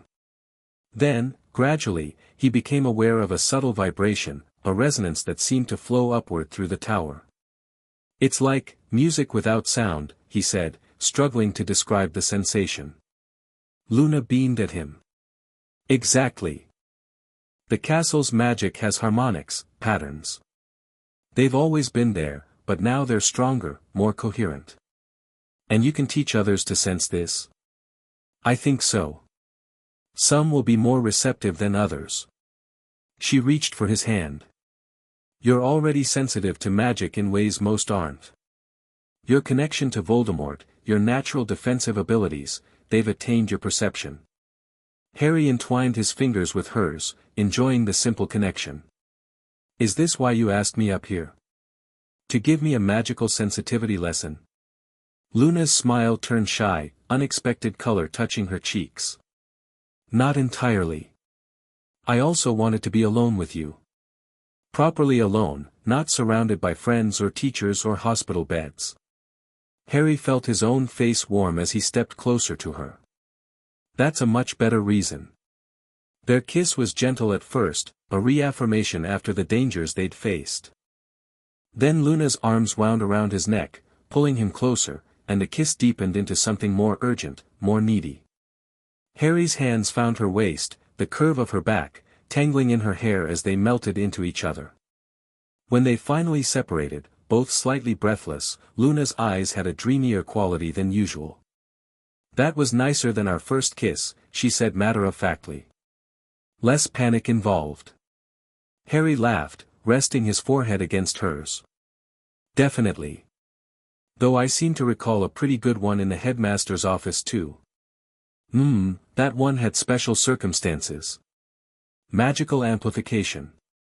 Her fingers played with the hair at the nape of his neck. This was just us. Just us. The simple phrase encapsulated what Harry found so refreshing about being with Luna. With her, he could be just Harry, not the boy who lived or the chosen one or any of the other labels the wizarding world placed on him. A sudden flash of silver light interrupted the moment. They turned to see a Patronus, a lynx, forming in the air before them. Kingsley's voice emerged from the glowing creature, Xenophilius Lovegood located. Safe but in precarious position. Meet tomorrow, Hogwarts gates, noon. The Patronus dissolved, leaving them in darkness again. Luna's grip on Harry's hand had tightened painfully. He's alive, she whispered, relief breaking through her usual composure. Daddy's alive. Harry pulled her into a tight embrace, feeling her trembling against him. Of course he is. He's too clever to let the Ministry or Death Eaters catch him. Precarious position, Luna repeated against his chest. What does that mean? We'll find out tomorrow, Harry soothed. The important thing is he's safe. They remained on the tower a while longer, the mood shifted from romantic to contemplative. When they finally made their way back through the castle, Harry noticed the corridors seemed to brighten slightly as Luna passed, as if the very stones recognized her. The castle likes you, he observed. We understand each other, Luna replied simply. At the entrance to Ravenclaw Tower, they paused for a goodnight kiss that lingered longer than intended. When they separated, Luna touched his cheek gently. Thank you, she said softly. For coming after me. For believing me when others didn't. Always, Harry promised, covering her hand with his own. Get some rest. Tomorrow we find your father. As she disappeared up the spiral staircase, Harry felt a peculiar sensation, as if the castle itself were watching over her, keeping her safe in his absence. The thought was oddly comforting. The next day dawned clear and cold, a perfect December morning with frost rimming the windows. Harry met Luna at breakfast, finding her dressed for outdoor weather, a patchwork coat of bright colors, mismatched gloves, and her radish earrings swinging cheerfully as she moved. "You look ready for an expedition," he commented, dropping onto the bench beside her. "Daddy might need warm clothes," she explained practically. "And I've packed some supplies." She patted a bulging satchel beside her. "Supplies?" "Gertieroot infusion to restore magical energy, Plimpy soup for nourishment, and spare spectrospecs in case his were damaged." Luna listed these items as if everyone would naturally carry such things. Harry smiled, charmed by her preparedness. "Very thoughtful." McGonagall intercepted them as they left the Great Hall. "Potter, Miss Lovegood. I understand you received communication from Kingsley Shacklebolt last night." "Yes, Professor," Harry confirmed. "About Luna's father?" McGonagall nodded. "I'll be accompanying you to the meeting." "The headmaster's instructions. Dumbledore knows?" Harry asked, surprised. "The headmaster may be absent, but he remains well informed about matters concerning his students' safety," McGonagall said crisply. "Meet me at the entrance hall at 11:45. Do not attempt to leave the grounds unescorted." The warning was unnecessary. Harry had no intention of risking Luna's safety by sneaking out, but he nodded agreement anyway. Classes passed in a blur of distraction. Harry could barely focus on charms or transfiguration, his mind fixed on the upcoming meeting. Luna appeared outwardly calm in the classes they shared, but he noticed her playing nervously with her butterbeer cork necklace, a habit she displayed only when truly anxious. At 11:45, they met McGonagall as arranged. She led them across the grounds toward the main gates without speaking, her expression grave. Only when they were beyond earshot of the castle did she address them. "I should inform you," she said quietly, "that Mr. Lovegood's situation is indeed precarious, as Kingsley indicated. He's being watched by both ministry officials and, we believe, Death Eater sympathizers." Luna's steps faltered briefly. "Because of his articles?" "Partially. But also because of your involvement in recent events, Miss Lovegood." McGonagall's tone softened slightly. "Your father's public stance against the ministry, combined with your connection to Potter and now to the entity within Hogwarts, has made you both targets of interest to multiple factions." Harry moved closer to Luna, taking her hand. "What exactly does 'watched' mean? Is he in immediate danger?" "Not at present. The Order has placed protective enchantments around his current location. But his movements are limited, and the Quibbler's operations have been temporarily suspended." Luna absorbed this with remarkable composure, though her hand tightened around Harry's. "He won't like that. The Quibbler is his life's work. His life is worth more than his magazine, Miss Lovegood," McGonagall said firmly. They reached the gates where Kingsley Shacklebolt waited, dressed in Muggle clothing rather than his usual Auror robes. Beside him stood a tall, thin figure wrapped in a travel cloak with the hood pulled low. "Daddy!" Luna broke away from Harry, running toward the cloaked figure. Xenophilius Lovegood threw back his hood, revealing disheveled white blonde hair and a haggard face that nonetheless broke into a beaming smile at the sight of his daughter. "Luna, my dear. Oh, my brilliant girl," he cried, enveloping her in a fierce hug. Harry hung back with McGonagall and Kingsley, giving them a moment of privacy. Xenophilius looked far more worn than when Harry had last seen him, thinner, with dark shadows beneath his eyes and an anxious energy to his movements. "What's the situation?" McGonagall asked Kingsley quietly. "Complicated," the Auror replied in his deep, reassuring voice. Xenophilius was targeted by both sides simultaneously. Death Eaters destroyed his home after he published evidence linking several ministry officials to Voldemort's supporters. Meanwhile, those same officials issued a warrant for his arrest on charges of publishing information harmful to magical security. "Where has he been hiding?" Harry asked. "We found him in a wizard settlement in Wales, living under a disillusionment charm in an abandoned shop," Kingsley explained. Clever setup, magical repelling charms that affected only those with hostile intent. Can he stay there? McGonagall inquired. Kingsley shook his head. Too exposed now. We need a more secure location. Luna and her father approached, arms still around each other. Up close, Xenophilius looked even more strained, though his eyes, the same silvery gray as Luna's, remained alert and curious. Mr. Potter, he greeted Harry with surprising warmth. My Luna tells me you saved her from a most extraordinary predicament. The entity beneath Hogwarts. I always suspected something of the sort, you know. The geographical positioning of the castle along those particular ley lines virtually guarantees the presence of a genius loci. Despite everything, Harry couldn't help smiling. Xenophilius's enthusiastic interest in magical phenomena remained undimmed by his difficult circumstances. It was more of a team effort, sir, he replied. And Luna did most of the saving, to be honest. Of course she did, Xenophilius beamed proudly. Her mother's intuitive grasp of magical resonance patterns. I always said she inherited that particular gift. McGonagall cleared her throat. Perhaps we should continue this discussion somewhere more private. Kingsley, you mentioned arrangements. Yes. For the immediate future, we've prepared a safe house in Hogsmeade, unplottable, Fidelius charm, the works. Dumbledore himself is secret keeper. Luna looked troubled.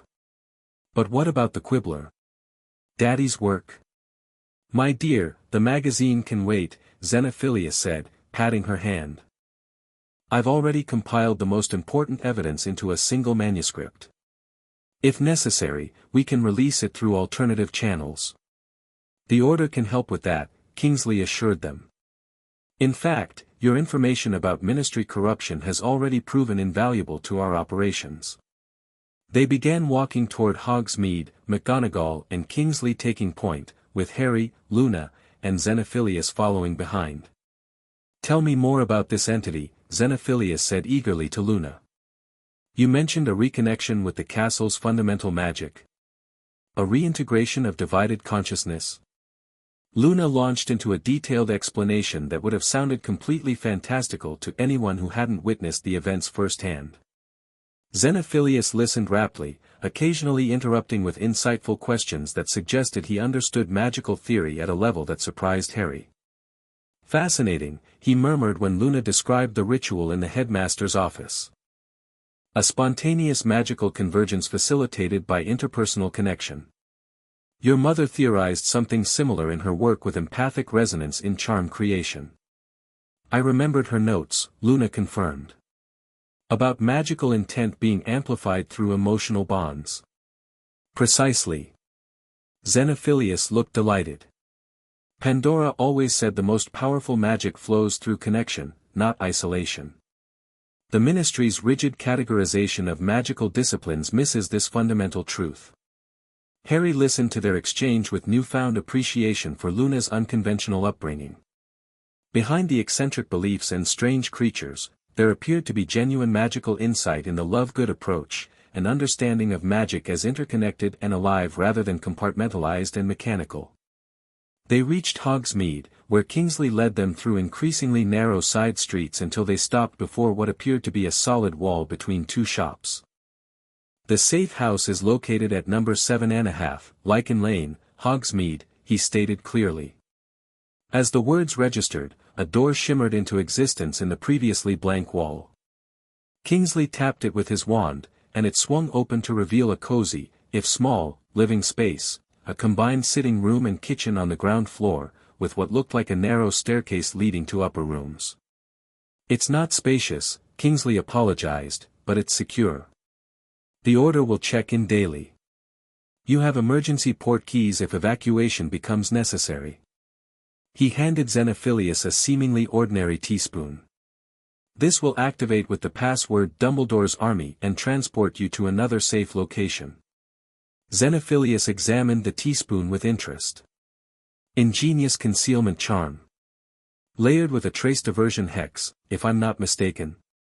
Kingsley looked impressed. Correct.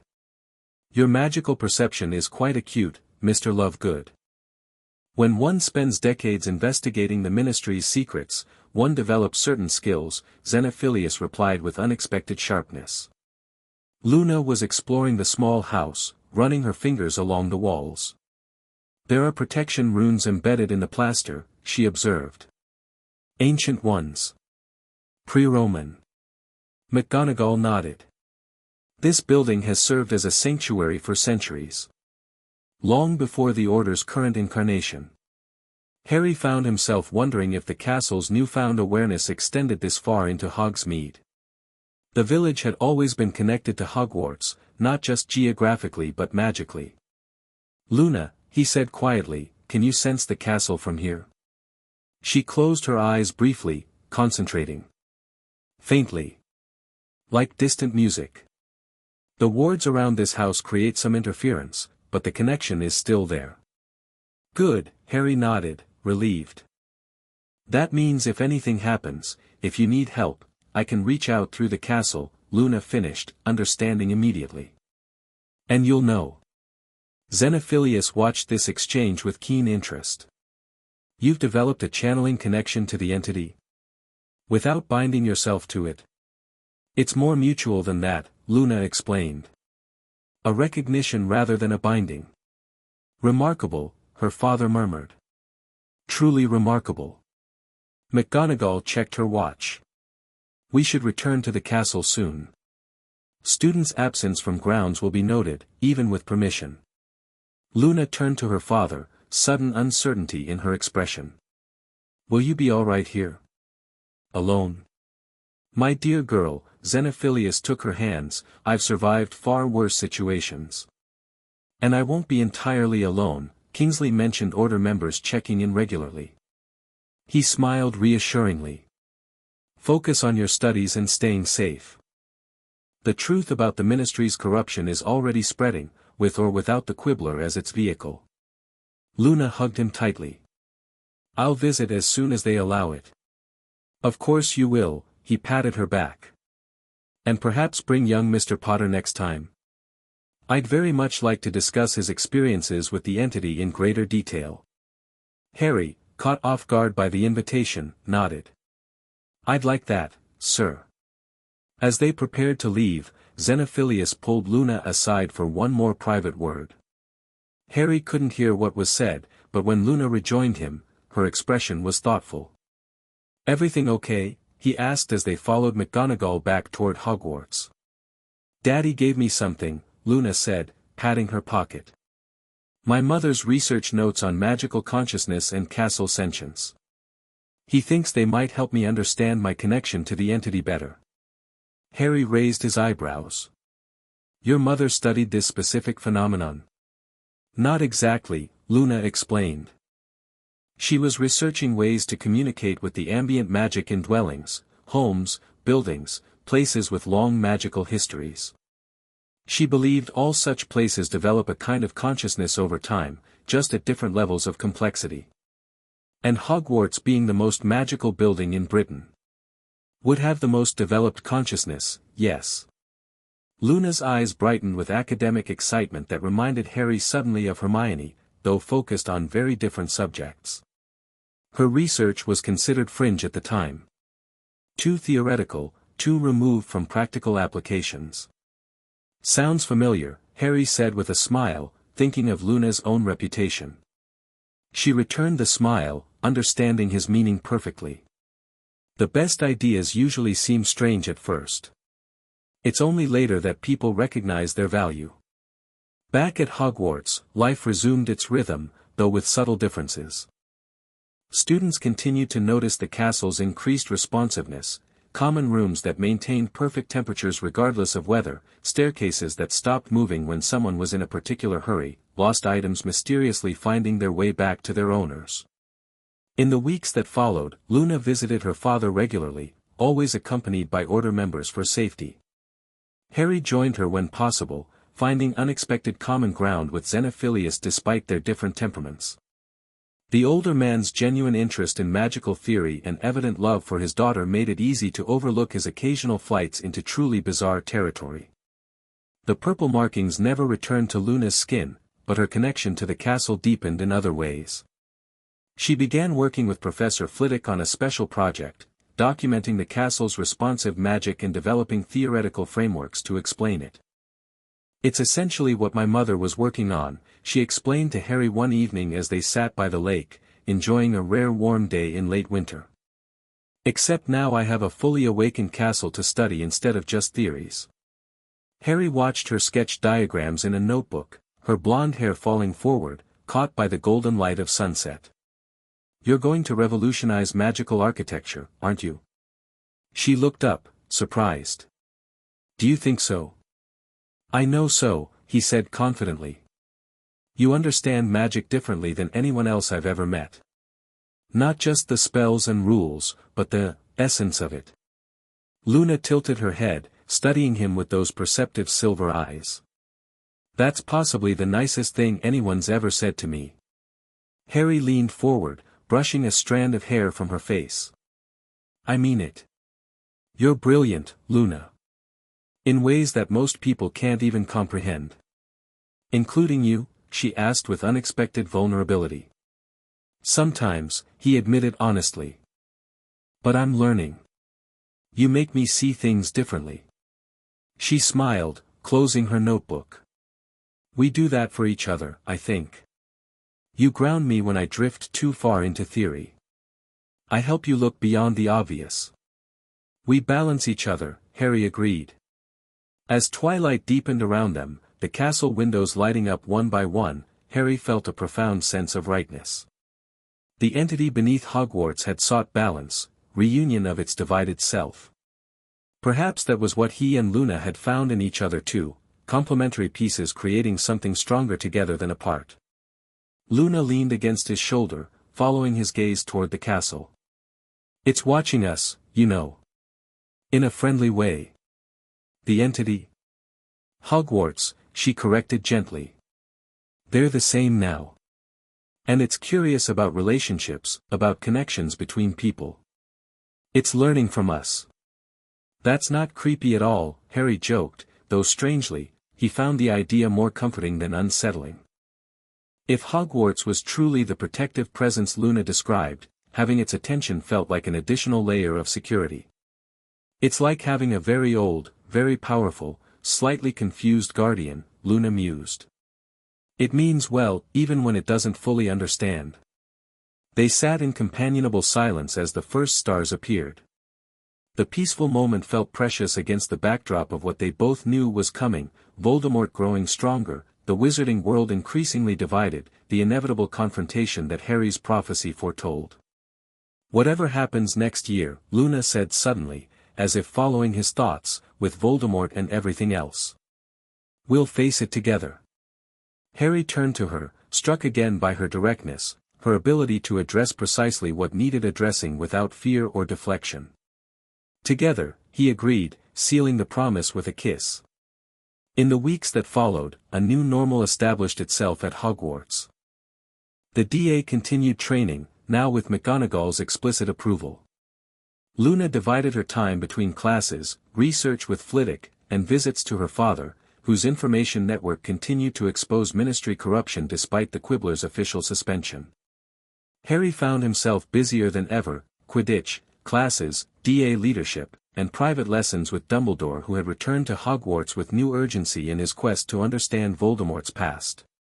Despite these demands, he and Luna carved out time together, often in unexpected corners of the castle that seemed to create themselves just when needed, quiet alcoves, hidden gardens, rooms that hadn't existed the day before.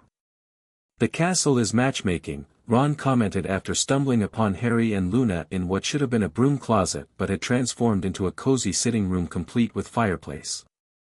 "It's getting embarrassing." "I think it's sweet," Hermione countered. "The castle recognizes compatible magical signatures." "Is that what we're calling it now?" Ron snorted. "Compatible magical signatures." Luna, unfazed as always by teasing, simply smiled.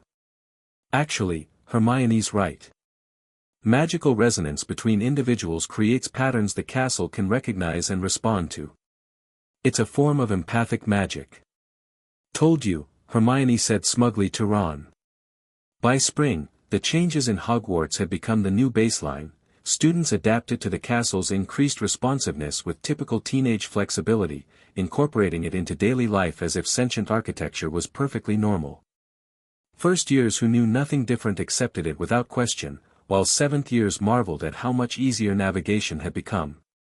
For Harry, the most significant change wasn't in the castle itself but in how he perceived it, not just as a school or sanctuary, but as a conscious ally in the coming conflict. Hogwarts had always been his first true home, now it was something more, an active participant in his journey, a guardian as invested in his survival as any human mentor. This perception crystallized one night in late April when he returned exhausted from another memory viewing session with Dumbledore, his mind full of disturbing glimpses into Voldemort's past. He found Luna waiting in the corridor outside the headmaster's office, though he hadn't told her about the meeting. "How did you know I'd be here?" he asked, too tired to be properly surprised. "The castle told me you needed company," she said simply, taking his hand. "Not in words, but in feeling. It's concerned about you." Harry might have dismissed such a claim from anyone else as fanciful, but coming from Luna, with her unique connection to Hogwarts, it made perfect sense. "Dumbledore's showing me pieces of Voldemort's life," he explained as they walked slowly through corridors that lit themselves just ahead of their steps. "Trying to understand how he thinks, what his weaknesses might be." Luna listened attentively as Harry described the disturbing progression from damaged orphan to manipulative student to emerging dark wizard. He never connected, she observed when Harry finished. To people, to places, to anything outside himself. That's his fundamental weakness. Harry considered this. Dumbledore says it's his inability to love. But maybe that's the same thing in different words. Love is just the most intense form of connection, Luna agreed. The most powerful form of magic, in its way. They found themselves at the room of requirement, though neither had consciously headed there. The door appeared without being summoned, opening to reveal a simple, peaceful space, a window seat overlooking the grounds, bathed in moonlight. "The castle really is getting better at anticipating needs," Harry commented as they settled onto the cushioned seat. "It's learning," Luna said. "Growing along with us." Harry looked out at the moonlit grounds, the familiar landscape of Hogwarts rendered silver and shadow. "Do you ever wonder what happens after? After Voldemort, after graduation, after everything?" Luna considered the question seriously. "Sometimes. But I try not to fixate on it.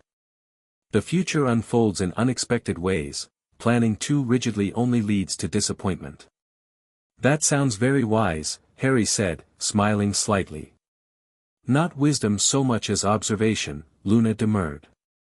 "I've learned to find happiness in what is, rather than what might be." The simplicity of her philosophy struck Harry. So much of his life had been defined by prophecy, by expectations, by a future mapped out before he was even aware of it. Luna's approach, present-focused, adaptable, finding wonder in the immediate rather than anxiety in the potential, offered a freedom he rarely allowed himself. "I think that's what I love about you," he said without planning the words. "You see what's real, what's now. Not what everyone expects or demands." Luna's eyes widened slightly at the word love, a rare moment of surprise crossing her features. "Do you mean that? The love part?" Harry hadn't intended to make such a declaration, at least not tonight, not while exhausted from Dumbledore's lessons and the weight of gathering war. But now that the word hung between them, he knew it was true. "Yes," he said simply. "I do love you, Luna. Probably have for longer than I realized." A smile bloomed across her face, radiant in the moonlight. "I love you too, Harry. I think I have since you were kind to me when no one else was. Not because you're the boy who lived or the chosen one, but because you're just Harry. Who sees me as just Luna." The room seemed to respond to the moment, the moonlight brightening, the air warming around them. Harry pulled Luna closer, marveling at how something so significant could feel so natural, so unforced. They stayed there for hours, talking about everything and nothing, her research, his lessons with Dumbledore, plans for the DA, theories about magical consciousness. When they finally left, the castle guided them back to their respective dormitories through passages that conveniently avoided patrolling prefects and prowling professors. The final weeks of term brought increasing tension as news from beyond Hogwarts grew darker, disappearances reported daily in the Prophet, despite the Ministry's continued attempts to downplay Voldemort's return. The DA training intensified, focusing now on practical combat scenarios and emergency response. Through it all, Hogwarts remained a sanctuary, its awakened presence maintaining an atmosphere of safety despite the gathering storm outside its walls. Students commented on the strengthened feeling of protection, the sense that within these stones, at least, they remained secure. "It's preparing," Luna told Harry during one of their walks around the lake. "The castle is reinforcing its defenses, strengthening its core magic." "For what?" Luna's expression grew serious. "War. It knows what's coming, Harry. Better than we do, in some ways.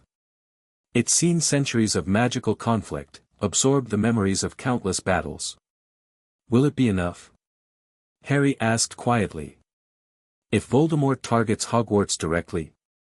"I don't know," Luna admitted. "But it won't stand alone. And neither will you." As the end of term approached, Harry found himself torn between contradictory emotions, dread of the coming conflict and a strange, peaceful certainty that whatever happened, he had found something worth fighting for beyond mere survival.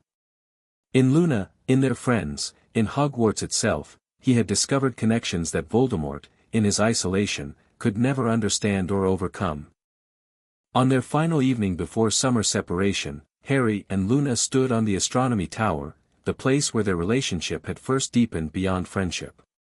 The sunset painted the grounds in gold and crimson, a fiery farewell to another year at Hogwarts. "Daddy's safe house has been prepared for both of us now," Luna said, leaning against the parapet. "The Order made the arrangements. We'll be well protected." Harry nodded, grateful that Luna at least would be safe during the summer months. He still faced his obligatory return to the Dursleys, though Dumbledore had promised it would be brief this year. "I'll join you as soon as Dumbledore allows it," he promised. "And we'll stay connected through the DA galleons in the meantime." "And through here," Luna added, touching her temple lightly. "The castle's awareness extends beyond its physical boundaries now. Not far, just to Hogsmeade and the immediate surroundings, but enough that I'll be able to sense your return." The thought was comforting, that even separated, they would maintain a connection through Hogwarts itself.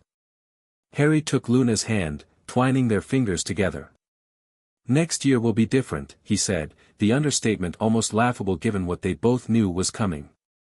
"Yes," Luna agreed simply. "But we will be too. Stronger, more prepared." She turned to face him fully. "The entity showed me something, Harry. During our connection. A truth about magic that the Ministry and even Dumbledore rarely acknowledge." "What truth?" "That magic, at its core, is about transformation. Not just turning teacups into tortoises or water into wine, but transforming ourselves. Our understanding, our connections, our very being." Her silver eyes held his with unusual intensity. "What makes you different from Voldemort isn't just your capacity for love, though that's part of it. It's your willingness to be changed by it. To grow, to adapt, to become more than you were." Harry considered her words, finding in them an echo of what Dumbledore had been trying to teach him through those disturbing glimpses of Voldemort's past, the difference between a soul that calcifies in isolation and one that expands through connection. "I have changed," he acknowledged. "This year especially. And not just because of the prophecy or Voldemort. Because of you. Because of us." Luna smiled, the sunset reflecting in her eyes. "That's the most powerful magic there is, the kind that transforms from within. The kind Voldemort will never understand." As darkness fell and stars emerged above them, Harry realized they had come full circle from those confused, frightened students who had faced Sebastian and the entity months before. The danger hadn't diminished, if anything, it had grown with Voldemort's rising power, but their capacity to meet it had expanded exponentially. Through Luna, Harry had glimpsed magic beyond textbooks and wand movements. Through Harry, Luna had found acceptance and understanding for her unique perspective. Together, they had helped awaken an ancient ally in Hogwarts itself, a fortress of protection in the coming war. Whatever challenges awaited them beyond this tower, beyond this night, they would face with the strength of that connection, not just to each other, but to the web of allies, friends, and magical consciousness that surrounded them. As if reading his thoughts, Luna leaned into him. "Sometimes the most forbidden romance is the one that transforms you completely," she murmured. "The one that takes you beyond the veil of what others consider normal." Harry smiled, wrapping his arms around her. "Then I'm glad we broke those rules." Above them, the castle seemed to hum with agreement, its ancient stones bearing witness to another chapter in its long history, a love story intertwined with awakening magic, with coming war, with the eternal cycle of darkness challenged by light.